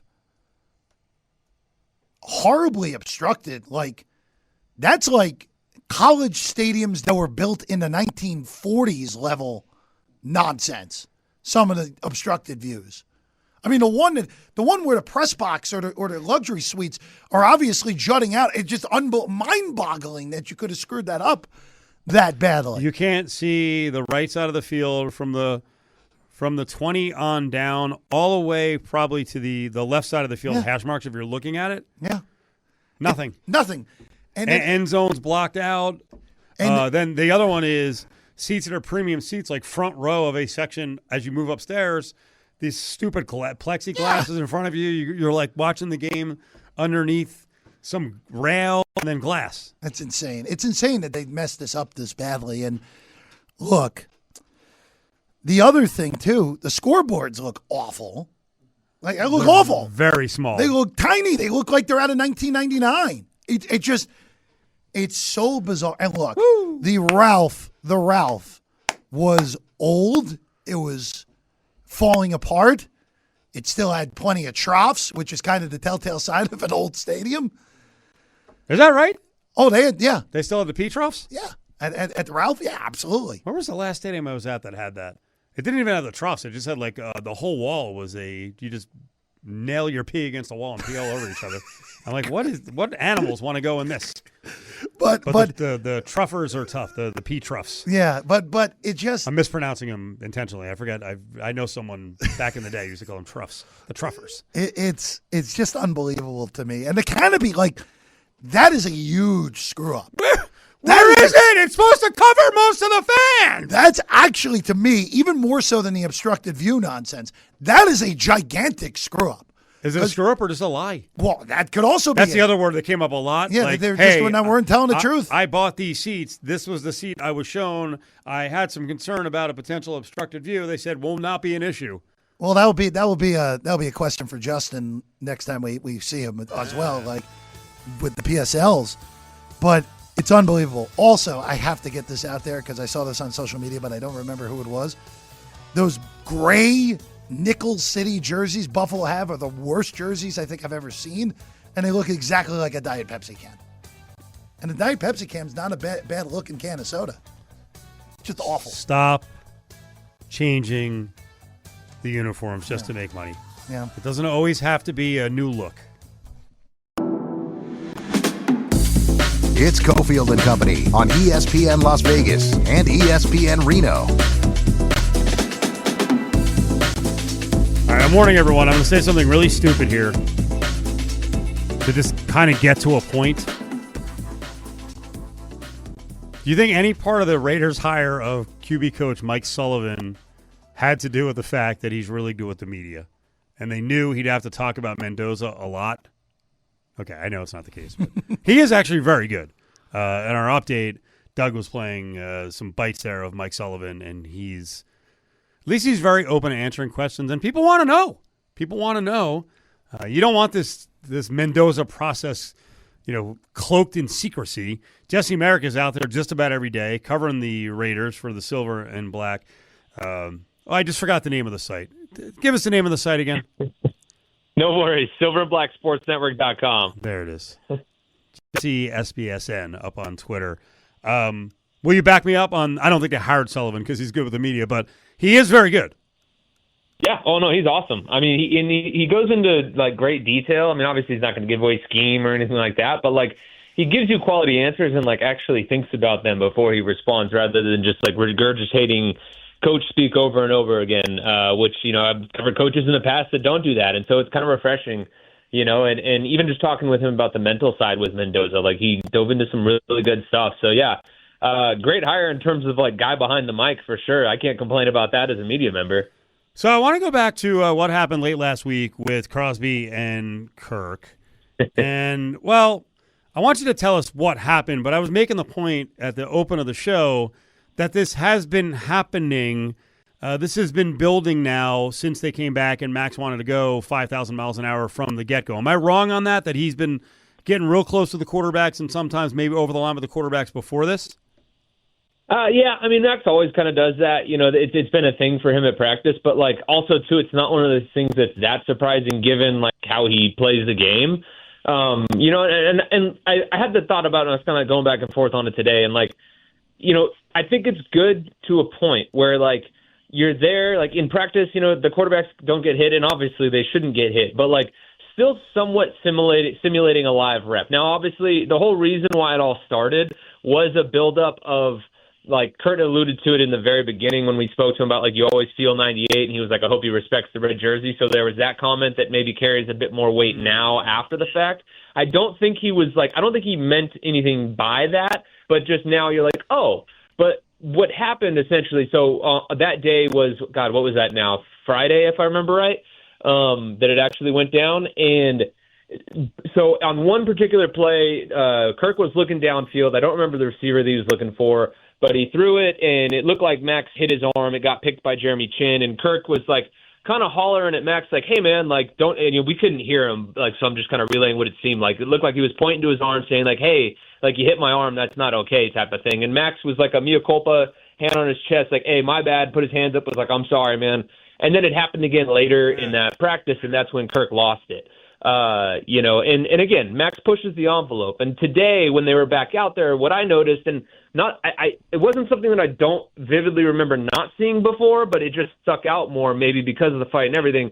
But like when Max was getting there, he was rushing and he ducked like big time and tapped Kirk on like the hip, just of like a, hey, I'm here, but was like ducking and nowhere near the arm. So that stood out to me. But Max is an agitator. That's what he does. And again, it's a guy that plays with his hair on fire and wants to let him know he's there. So like, yeah, you probably don't want to do that and get too close to the quarterback because, again, if an injury happens, then it's like, God, what are you doing? But also you got to help get them ready, and, you know, at the end of the day, too, they're getting destroyed in the pocket. So I go back and forth on it. Silver and Black Sports Network, Jesse Merrick. So that's what he does. Then why was there a suspension? I mean, to prove a point. Like, let's be real. You know, a new coach has to make it very clear that, like, I don't care who you are. Like, you're going to be held to the same standard as everybody. And I mean, look, there's two guys on that team that probably carry the most weight is Max Crosby and Kirk Cousins right now, you know? And so, quote-unquote, suspending them, which I hate using that term because I feel like that's so over the top with this particular thing, but that's essentially what it was, and they were at practice. They just didn't take part in team activities throughout the day, you know, 7-on-7 and the team sessions. But also, too, like, great way as a coach to, like, one, give your vets an extra day of rest because they had the day off on Sunday. And it's like, well, okay, hey, now you're stacking days and resting. But two, a great way to orchestrate a way to get Fernando Mendoza in there with the ones too. So I think it was a matter of like setting the tone. Hey, this is what we're doing. No BS type of thing. Cause that's very much Ben Kubiak. but also, again, sneaky way to get the rest and to get Mendoza reps with the ones without making it about like, oh, Mendoza's beating out Kirk and everything like that. Or like, is this where he makes his move? Like, there was really none of that. It was just like, oh, hey, great opportunity for Mendoza. So I think there were a lot of different things that went into it as to why he did it. And from a coaching perspective, I do think it makes sense. Give me your read on Mendoza with the ones, good and bad. It was an up and down day, which has been kind of the case for him. He started slow the last handful of days, and they usually start with like a team red zone period from like 4 to 10 yards out. And he's kind of had slow starts to the day in those sessions. And when I say slow starts, I mean like 1 or 2 passes off target. So like keep it with that context. It's not like he's throwing interceptions all the time or anything, but that's just where the issues have kind of popped up with the accuracy and things like that early on. And then he settles in as the day goes on. And what strikes me with Mendoza, whether it's with the ones, the twos, or when he was working with threes back in OTAs, is he just finds ways to get completions. Like, it's not the sexiest thing in the world. He's not slinging the ball around the yard, throwing it 40, 50, 60 yards downfield. They haven't really asked him to do that yet. And at one point, a couple days ago, I know he wanted to throw it deep to Brock and didn't, and instead checked it down. So, like, he's just making the safe plays. And it's like, can you knock a guy for that? Not really, because he's doing what you should do is protect the ball, move the chains, keep moving them north and south in the right direction, and that's kind of what he's done. And then in the two-minute session to close out the practice when Kirk and Max weren't out there, he looked really strong. If memory serves, I think he had 5 straight completions. Was able to get him in field goal range. Matt Gay kicked the field goal, and in that particular situation, the offense was down 31-30 with like a minute and a half to go. And so he strung together those completions, got him in field goal range, and if that were a real game, he would have done enough to win them the game. So again, it's not been anything where you look at him and you're like, oh, second coming of Joe Burrow, but you look at it and you're like, the guy's been efficient. He just happens to find a way to make completions. And I've also really liked the way that he deals with pressure in the pocket. He's able to kind of keep his eyes downfield, move around, and find a way to get the ball out on time to somebody and let them go make a play. Do we have a scoop with Fernando Mendoza? His handwriting is bad? Yeah, that's what Mike Sullivan was saying. That wasn't the easiest to read, so he might have to type up some of his reports instead of writing them out. Do you have good handwriting?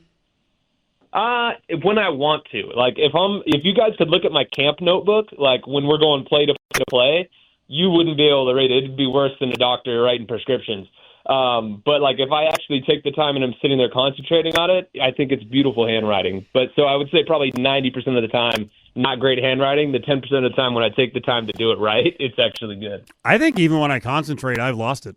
I can't write anymore. Like really? I try to write a check, and I'm like, this could be, if I had $1 million, then they'd be all be gone. They just what the hell is this? Chicken scratch, it's garbage. So interpret it however you want in terms of what the number is. I think I kind of like Mendoza for this one. Let's talk about the offensive line first. Saw that you had something on DJ Glaze, and he was just talking about Tyler Linderbaum, which sometimes you got to talk to linemen about other linemen to really get the skinny. Yeah, and essentially he was just saying like that guy seemingly does everything right. Like he's come in communication-wise, communicates it to the group there, all that stuff that like it's an easy dude to learn behind. And again, he's that other guy where like an offensive line play, depending on who you talk to, isn't like the sexiest thing in the world either. But like you're not out at practice thinking like, oh, there's Linderbaum because he just pancaked somebody or whatever. And you're also not sitting there thinking like, oh, there's Linderbaum, like he just got beat. Like that's not happening. Like he has been a steady force out there at the line, helping making checks and all that stuff and getting them straight. So like he has looked every bit the part. And even in particular too, DJ Glaze, when we were up there in terms of talking about other offensive linemen, there's been a rotation going on at right guard, and that's kind of the big thing that's going on with the first unit. Jackson Powers-Johnson and Caleb Rogers. Now, Caleb Rogers wasn't out there today. I think it's precautionary more than anything, but that's where some rotation has been going on. And DJ Glaze was asked about Caleb, so he was asked about him directly. It wasn't like he just did it unprompted, but he started talking about Caleb and like the communication, that he's all about just the team and all that different stuff, speaking very highly of him, and just, again, noting that communication factor and everything like that about like what he's able to do and the physicality that he plays with too. And those are some things that have been some question marks with JPJ at right guard in terms of like, not necessarily the physicality, but like playing within the whistle and being a good teammate and things like that. Those are murmurs that you kind of hear about, what's going on with him at right guard. Keeping it on the offensive line, Jesse, where do you think Trey Zune may slot in? Man, that's a great mystery. I mean, this kid has lined up at literally all 5 positions at one point or another. He was at right tackle on the second team for like the last, I want to say, 4 to 5 practices, working exclusively there. And then prior to that, he was working as the second team center and then the third team right guard. Today, he finally moved back to center and took center snaps exclusively with the 2s. So my read is that they're kind of priming him to do more of that in terms of the center stuff for this first preseason game. The big question I have is, like, is he going to play guard and tackle in this preseason game? Like, are we going to see him take center snaps for a couple drives, then go to guard for a couple drives, then go to right tackle for a couple drives?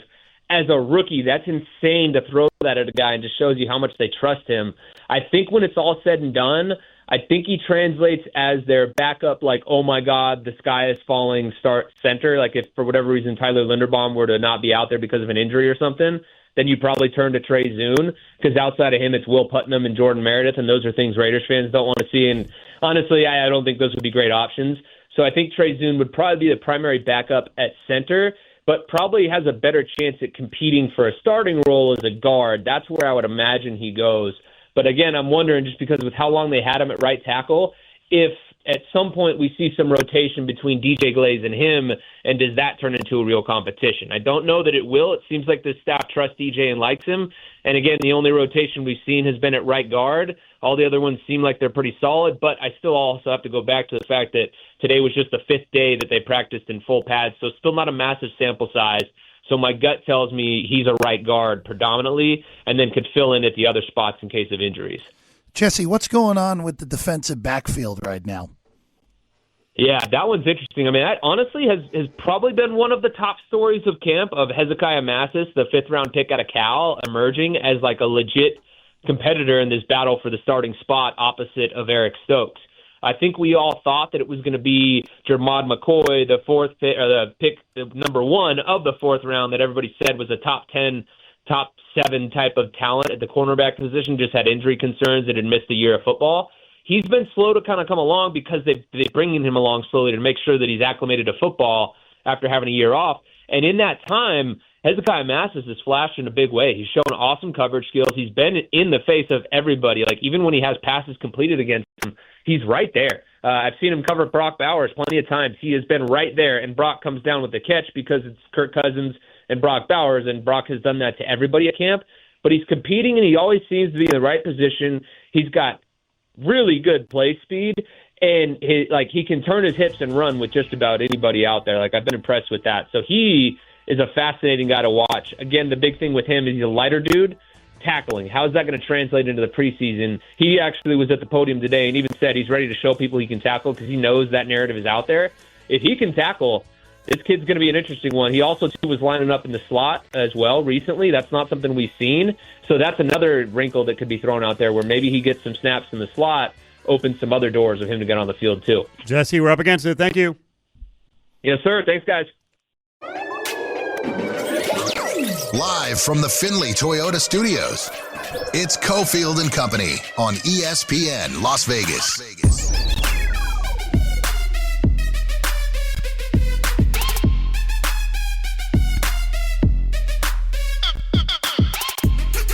5 o'clock hours here at Cofield and Company. Got Parles, Steve Cofield, and James is running the show. Make sure you check out the podcast, the posts, all the good stuff at Silver and Black Sports Network. Jesse Merrick was just on with us. You made a point. Actually, I don't even think you got to it. In the beginning of the show, we were talking Raiders, and we just got done talking about Fernando Mendoza and then the youth movement on the offensive line, adding some veterans, but there's a lot of young guys challenging for spots. There's a youth movement going on at the second quarterback position. These are all good things. You think if they have what would be viewed as a good season but don't make the playoffs, that is not good for the future of the organization? In fact, you're almost more fired up to see them just finish with 4 or 5 wins, make some progress, line up a great pick. The 9-8 with no playoffs is not a good scenario this year. Now, if you go 9-8 and somehow sneak in the back door and get the 7 seed, all right, fine. There is nothing wrong ever with making the playoffs, regardless of what some people may say in this day and age. That will have meant that a lot of young guys excelled. And it might not even be Mendoza. That will mean that, first off, it will mean they nailed the head coaching hire. Mm-hmm. That is probably the most important thing. They will have nailed the head coaching hire if they go, they would win 4.5 more wins than what they're expected, or excuse me, it's 5.5. So 3.5 more wins than what you would expect. It means that you nailed the coaching hire. That would be the only positive out of a 9-8, or the biggest positive, I should say, out of a 9-8 and a missed playoffs. It would also mean that, like you said, a lot of young guys would, and probably wouldn't even be Fernando in that scenario. It probably means that Cousins plays well above what we would expect, and young guys on the defensive side of the ball especially play better. Also means that your defensive coordinator hire was really good with Leonard as well. But I said this earlier in the show. I said a part of it. This is everyone's going to talk about the quarterbacks in this draft, right? Everyone's going to talk about the quarterbacks. But there are elite defensive players, and Jeremiah Smith is one of the best wide receiver prospects we've ever seen. And he's going to be in this draft, Cofield. And can you imagine if somehow, let's say you have 2 quarterback needy teams picking 1, 2, or maybe even 1, 2, 3, and you're the Raiders and you're picking 4th, and Jeremiah Smith falls in your lap? You then have your quarterback in the future and one of the best young wide receivers to enter the league in a long time. That's a great place to be with an offensive-minded coach. I think Clint's going to be good.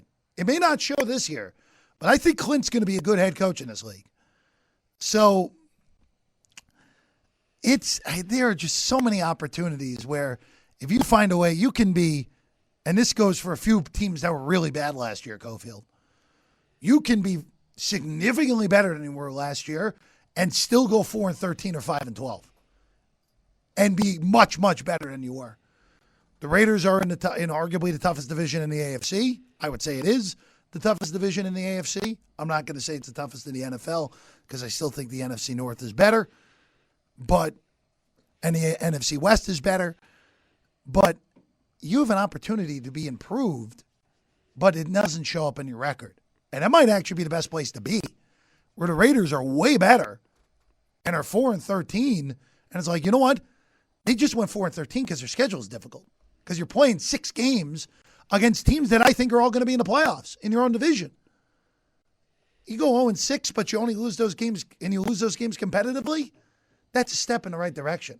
So it's odd to say where a 4-13 or a 5-12 could be good for this team, but they could be leagues better than they were last year, and the record doesn't look that pretty. But then you look at 27, it's like, okay, you know what? This team could be pretty good in pushing for a playoff spot in 27. Is there any position on the Raiders that you would tolerate, keep that in mind, that word, tolerate them signing a veteran? I would tolerate wide receiver. Okay, because that's where I was going to go. Yeah. Why?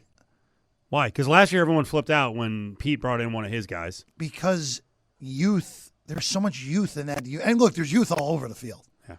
But what's good, you already have Kirk there. Okay? What else helps a young quarterback develop? Learning from a veteran wide receiver that's been around the game and seeing what they like to do. And what helps a wide receiver and a quarterback connect. Like, there's so many things that can go into it with helping develop Fernando that I think a veteran wide receiver, even if they don't have much left in the tank, Cofield, that can teach Fernando how to play the position better.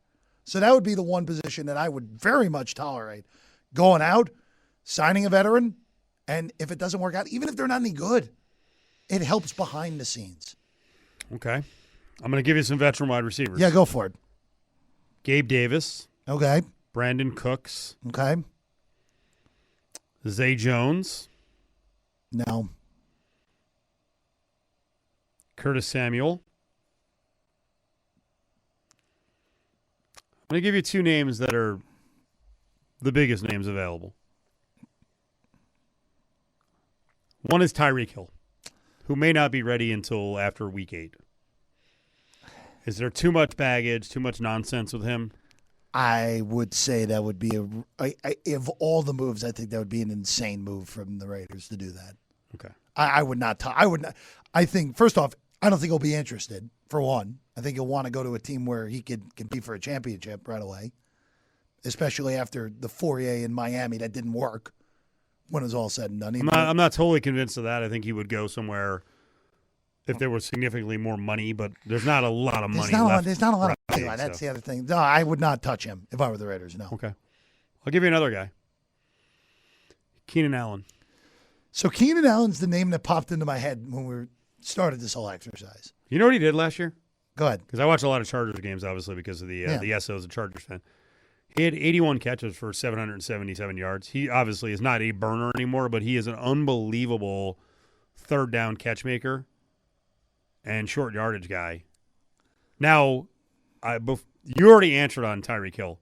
I do believe that Tyreek may be already leaning in the direction of the Chiefs, and I think Keenan Allen is not signed right now because the Chargers have told him, just stay out. You don't have to come to training camp. You come in the last week. But if I were the Raiders, and we just talked 5 minutes ago about the goal this year is not to win, I would be interested in signing Keenan Allen as a preventative measure. Screw the Chargers. Yeah, why not? Why not? Like, don't let them get one of Herbert's safety blankets or whatever, safety valves. What are those blankets called? Snuggies? What are they called? The Snuggies were the hooded thing. The whoopee from Mr. Mom. Yeah, but don't let Herbert get his whoopee back. I just wonder if, for Keenan Allen's perspective, would he be willing to go to a place where you're not winning a Super Bowl this year? Right. Now, I don't think the Chargers are winning a Super Bowl either, but the Chargers are, to me, roster-wise, they're a clear playoff team. They're a clear playoff team. Now, will they execute and will that offensive line hold up with injuries? Because obviously they had horrible injury luck a year ago. But I like where your head's at. Of the names you mentioned, I think Brandon Cooks makes the most sense. Because you can have Brandon Cooks there for the first few months of the season, and then someone will inevitably give you a draft pick for him if he's got anything left. And then you could trade him at the deadline, and even having him for 8 weeks would be helpful for the process moving forward. So, but that's the position, though, Cofield. And I just don't think Keenan Allen, to go back to Allen there, I don't think he would. I think you're right. I think the Chargers are probably in the scenario of, hey, we know you know the playbook. Don't come, we'll sign you on August 24th. Yeah. We'll sign you 2 weeks from now. And you come in and that, but that would be another interesting thing for not like a playoff caliber team. If you're Denver, even if you're Kansas City, if you're Cincinnati. By the way, great point, right? Because you could do a preventative signing here, but they're probably not going to win. The other two spots have a chance to win. Yeah, well, I would look at the whole AFC. Screw the Chargers. I'd look at the whole AFC. Huh? Like if I'm Baltimore, even like they're the most intriguing situation going into this league because like having to look at them without knowing exactly what you're getting out of the coaching is very different. Well, it's not the way they're being booked. I know they're not. They're being booked as if it's an upgrade. And I don't know if it's an upgrade. But that's the thing. Minter head coach? But that's the thing with Baltimore that's driven me crazy with the way that sports books have, and sharp bettors have handled the Ravens over the last few years, where, I mean, in the middle of the season when they were under 500, I was joking with you off the air that they've raised the power rating on them, even though they were under 500. They were never not the favorite to win the AFC North. Yeah. It was pathetic at the beginning of the year, and they're like, they're going to bounce back. Now, a lot of that is the way bettors look at it, too. Obviously, they're driving that market as well. Well, it's interesting because when we talked with Sammy P a few weeks ago that Cincinnati is the sharp betting team this year. But no, if I'm anyone who's in the race in the AFC, heck, if I'm Buffalo, look at Buffalo's receiver room. Their receiving room is still a joke, even with getting DJ Moore there. There are so many teams that should go after Keenan Allen more so than the Raiders. Back to my favorite topic of the day, because I didn't finish up earlier. And for the audience that didn't hear the 3 o'clock hour, Adam Vinatieri, the kicker, went into the Hall of Fame. He went in as a Colt, essentially, not the Patriots, which is like, what the hell is going on here? There's something happening.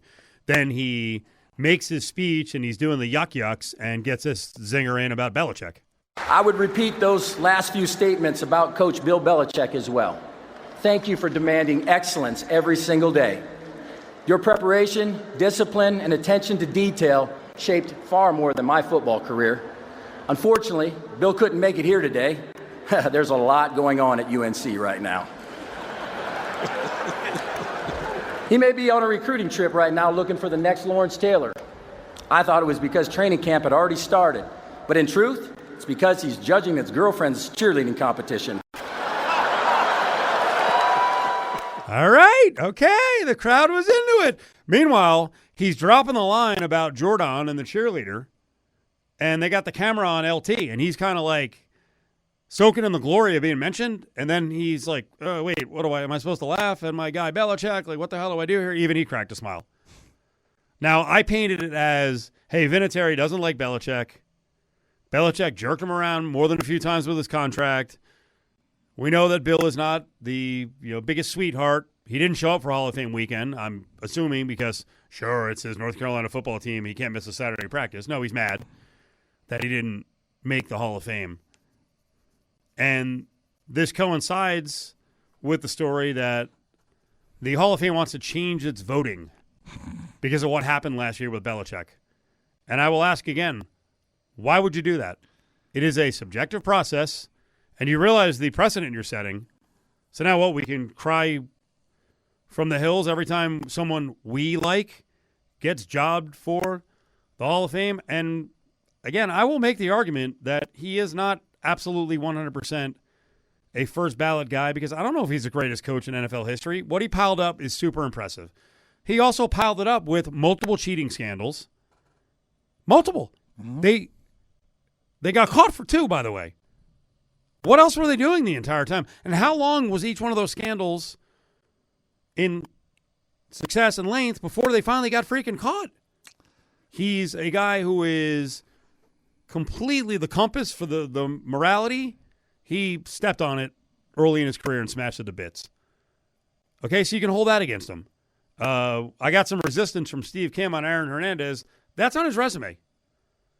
And no, I don't believe that everyone would have drafted Aaron Hernandez because his reputation was pretty well known. And the hell with it, Belichick said, even while it was there under his nose. It's funny how all these organizations have these fixers, and now the Patriots will back off and be like, no idea. No, we didn't know what the hell was going on. I don't think you knew everything that was happening, but he had a rep, and his hometown is in their backyard, right? He grew up in Connecticut. Well, come on now. You just made the point I was about to make. Like, he's from Connecticut, which is the beginning of New England to some. Like, right, and that's where he was doing a lot of his nefarious action. Yeah. But this notion that, like, a guy got snubbed, okay, he got snubbed. Not everyone gets to go into the Hall of Fame on the first ballot. And, yeah, your personality and the way you operate, I don't know. It's funny. How many people are behind Clemens and Bonds and freaking, A-Rod? Okay, they cheated the game. So did this guy. And by the way, will I step up for all 3? Yeah. Between Clemens and Bonds and A-Rod, are they better people? Let's do this. Are they better people than Bill Belichick? Yes, I believe all 3 are. The guy who 100% will not get in on the first ballot next year, Antonio Brown. He's not getting in. And they're going to hold it against him that, at whatever he was, 31, he walked off the field during a game with the Buccaneers. Then he went freaking batty here.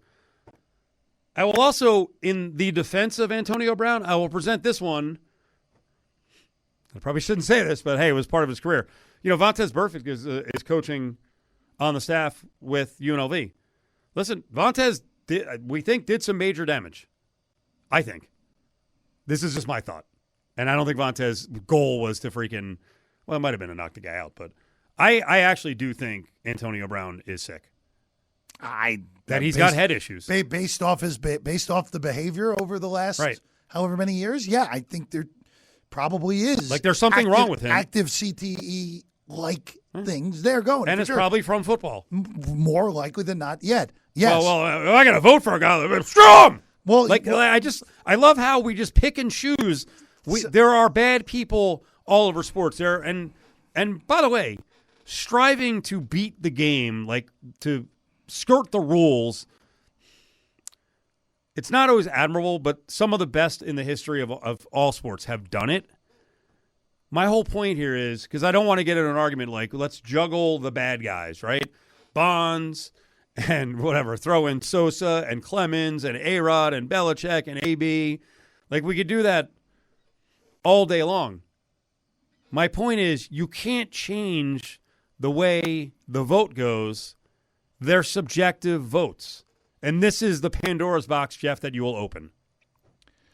Yeah. No, hey, look, there's no sense in changing the rules. There's no sense in changing the rules, period. It's a convoluted process. It's always been. There's no reason to change it now, especially for Belichick, too. It's silly. He's going to get in anyway next year regardless, right? Like, more likely than not, Bill Belichick would be getting in next year. I hope not, but send a message. Realistically speaking, he's send a message. And no one will have the guts to step up and give the laundry list of all the reasons that I won't vote for him. Yeah, and which you should do, because in other sports, people are being held out because of, the way folks are going to judge their career or if they skirted the rules. And going to the Antonio Brown thing, like Terrell Owens was held out. 100%. Was held out because the media didn't like him. Yeah. Oh, bad teammate. And all that. And okay. Brown and all of Brown's outbursts at the end were way more significant than what anything T.O. ever did. Not even close. Like I mean, the most iconic T.O. quote unquote outburst to me is him doing crunches in his driveway. So and he got held out. Where T.O. was a better player than Antonio Brown was, but still, Antonio Brown, he may wait a while. Cofield. He may wait a while. I think he is a Hall of Fame player, but he may wait a long while to get in. Especially with the quote-unquote log jam that they created with the wide receivers. Yeah. Well, the complication is he actually does have, I think, a pending attempted murder charge. Yeah, that doesn't like who knows what he does the next 2 or 3 years while he's waiting. Yeah, that's true. And again, I don't think he's of right mind. I do think he has issues. Yeah. But let's penalize him for it. Belichick. Hey, that's everyone running. Just remember. Save poor Bill. Cofield, just remember. Here's another Belichick thing. You want to tie the whole thing together? After the Raiders cut Antonio Brown, who signed him for one game that year? Yep. Patriots. Win at all costs. Yeah. That's Belichick. Oh. Hall of Famer, no doubt. First ballot. Get out of here. Now back to Cofield and Company on ESPN Las Vegas. All right, rolling on here in the 5 o'clock hour. Let's bring in Caleb Herring. He joined us. Talk football, lots of other stuff with Parles and Cofield. Caleb, how are you? I am doing fantastic, Steve, man. It's good to be out with UNLV today. I'm feeling really good about today. Yeah, you had a lot of good observations. Want to get these to the air.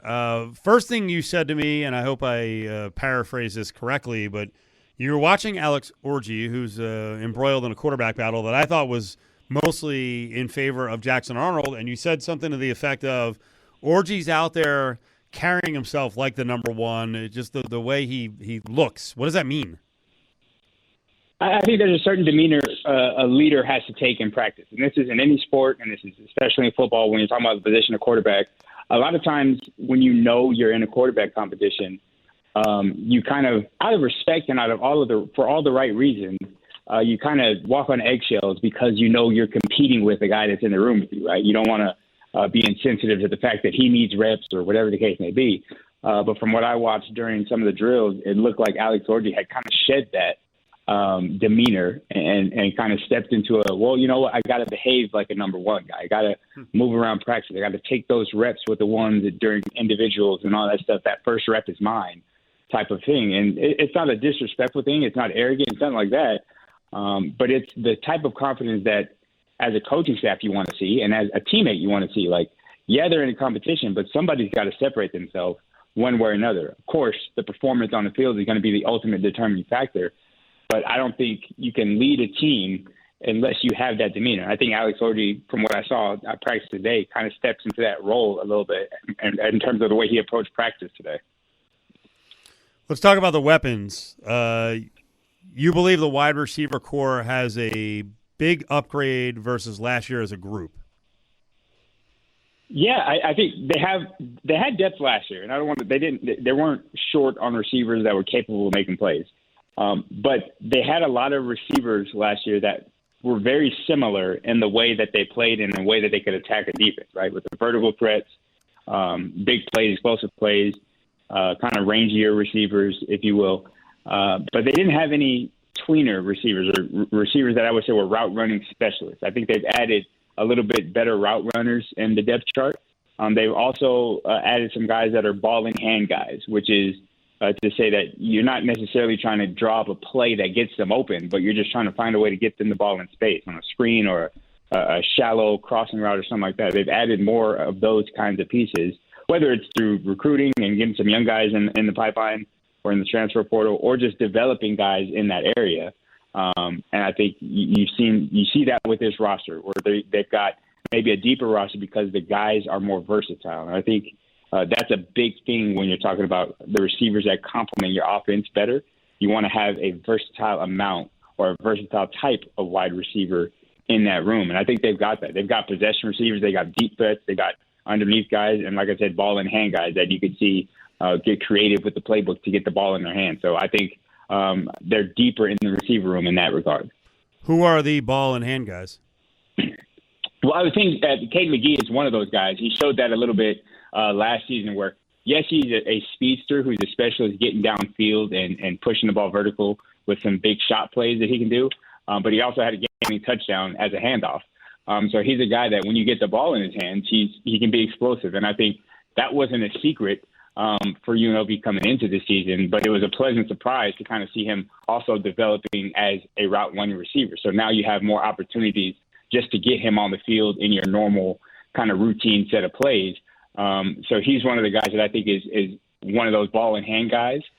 They've also got some young receivers, a young receiver out of Atlanta, Georgia, Peyton Zachary, who's a smaller guy, but he's a guy also who, once you get the ball in his hands, he can make some dynamic plays and really wowed a lot of people.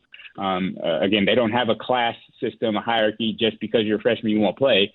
If they see a need or a way a freshman like Peyton Zachary can contribute, they will put him out there. So he's one of those guys that I think, for now at least, is a ball-in-hand guy.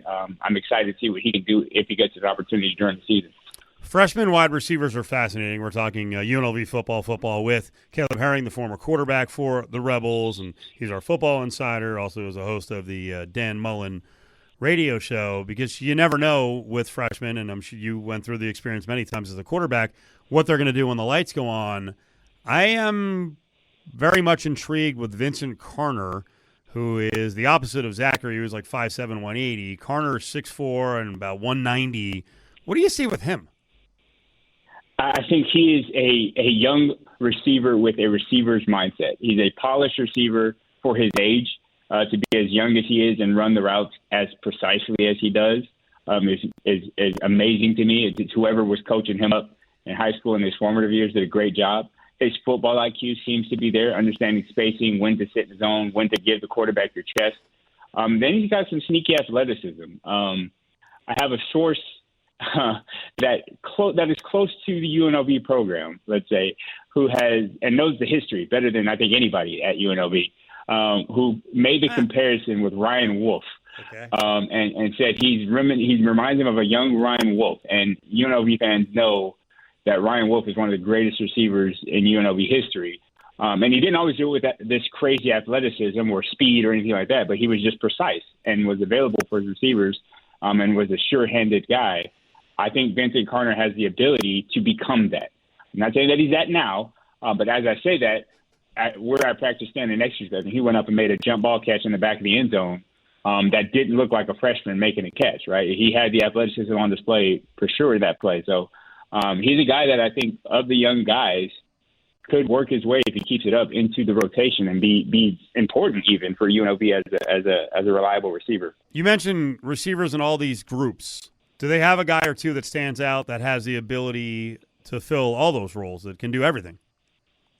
I think it's Tayshaun Lyons. I think he's a guy as a receiver that can do all of the above. When you're looking for deep threats, he's got the speed to get there. You're looking for jump balls, he can jump in game, got just about with anybody. He's rangy, he's got the length. Although he's not a long receiver, I wouldn't define him by his length, but he's got length to create separation with his arms and his wingspan, his catch radius is pretty impressive.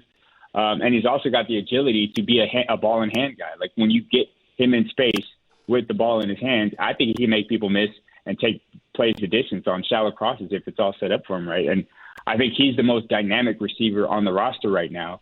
And there's others that maybe are in the running for it, but I think he's got the build and he's got all the tools. And this is something I identified with him very early last year during fall camp even. And he didn't get as much playing time in game, but in pregame warmups, you could see that athleticism on display. And Dan Mullen even touched on it a little bit last year. Like, it's like he's waiting for the opportunity to come. And I think this offseason, he's really seized upon the vacancy at that wide receiver one spot. And I think he's ready to step right in and fill those shoes with that versatility, with the ability to do it all as a wide receiver.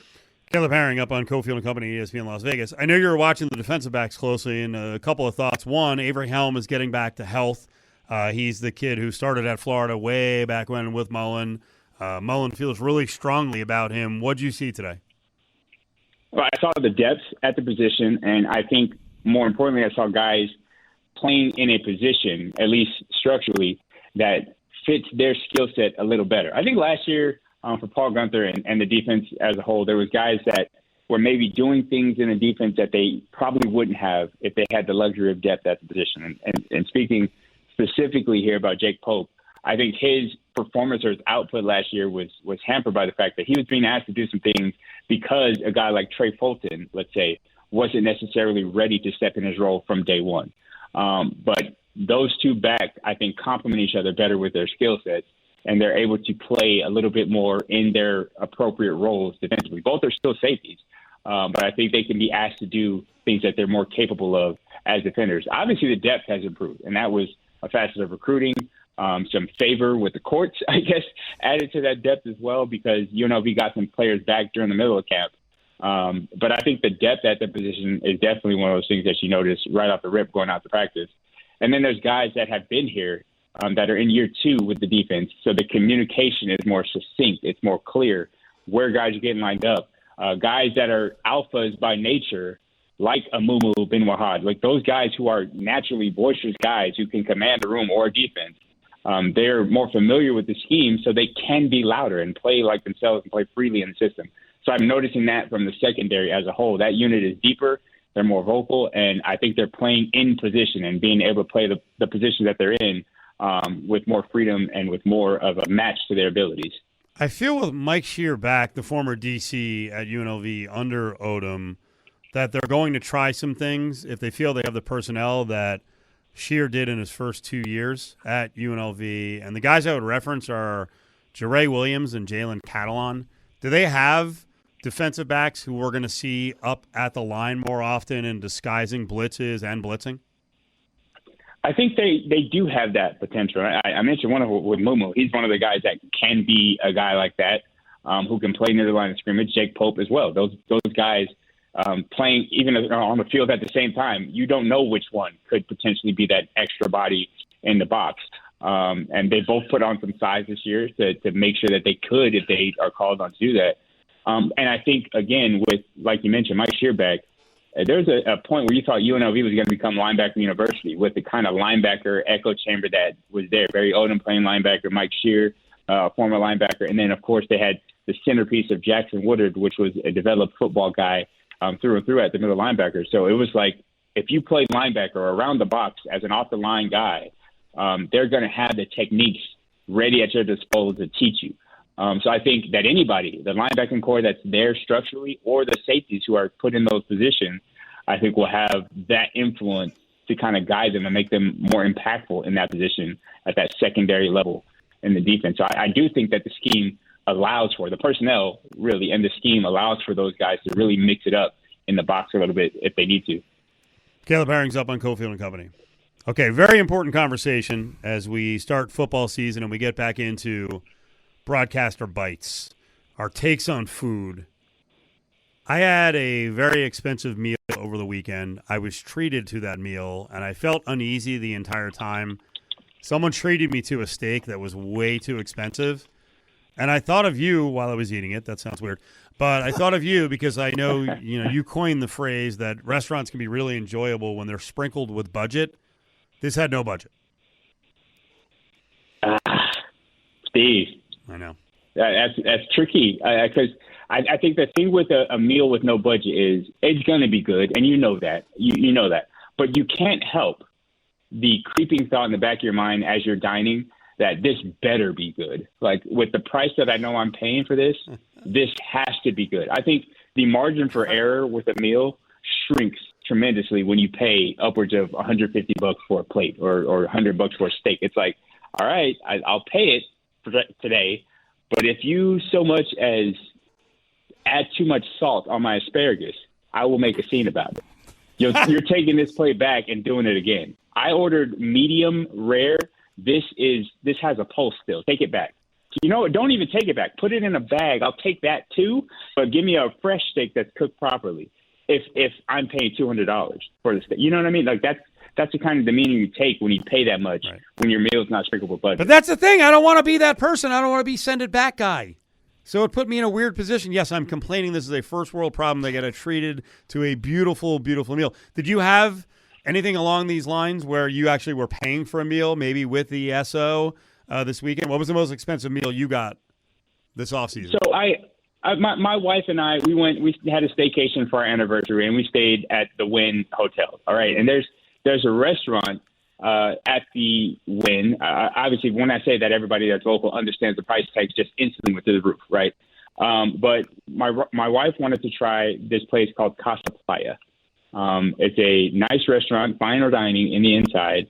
And we also went to Mizumi, which is more of a Japanese-inspired. But at this Casa Playa, they had crab cakes, which is one of my favorite kind of appetizer dishes when I'm eating upscale. And it's our anniversary, so price is not an object, right? But I know that going in, so I don't even want to look at it. I just ordered what I wanted. I saw the price, and I told myself, again, in that moment, it's for my anniversary. There's no, I spared no expense. But in the back of my mind, if anything would have been off slightly, I would have been a little bit disgruntled by it. I can't lie. It's hard to overcome my sprinkle with budget necessity. But every now and then, like special occasions, you got to just let it go, I think. And you got to make space for that in your life to just, you know what? I have a decent living. Like I said, like you said, it's a first world issue. Let's splurge a little bit. And it's for the wife. The SOs, she appreciates it, and she shows me gratitude after dinner. So that's when I'll break out the credit card and let it ride. Casa Playa Surf and Turf, $195. Yeah. Did you get that? Yeah. It was a part of the meal, yes. Oh, yeah! Yeah. So that was not only the crab cake, but the $200 surf and turf? Yeah. We were big spenders there. Win and win, do as the Wyndhams do, right? Is that a thing? I'm going to make that a saying. That was a wild guess on my part. I thought that was going to be an absolutely no-go. Wow. I feel like our journey with Broadcaster Bites has brought us closer together as foodies. So you instinctively know when I say splurge, I go for the gusto, right? Like know that about me. Well, yes. So it's one of those things. We're going to have a great season this year. It's going to be a fun time. Well, I've witnessed the other end of it because you can be a snooty eater, and I'm not going down the path again of the freaking buffet that we went to in Logan. Thank God Logan and Utah State are off the schedule, but I felt so bad for you. And really everyone else at the meal, I just kept eating. I was a machine, and it was all terrible, but I enjoyed it. On the NFL front, I have no idea that you want to get into this because I love this guy and I want him to achieve just because everyone seemed to dislike him for some reason. How about Carson Beck, the hero? Well, one of them because Haynes King actually produced the game winner. But how about Carson Beck coming out and freaking spinning it? I tell you what, he lit it up and he looked pro ready is what I say. I think, the numbers were great, 15 and 19, 188 and a touchdown. Led some commanding drives. There's no really other way to say it. There was some commanding drives. It's not like he's playing the starters or anything like that, but to see him with all the rookie noise around Mendoza and other quarterback situations, I think he kind of flew under the radar last year, especially. His college career, though, in terms of what he could be and the talent that he had, yeah, things didn't work out in Georgia, which is hard to say. Like, a lot of things work out for people with less talent in Georgia at the quarterback position. But he was always one of the guys that I think was talented. And you're right, he did get sort of this stereotypical, like, we don't like you for whatever reason.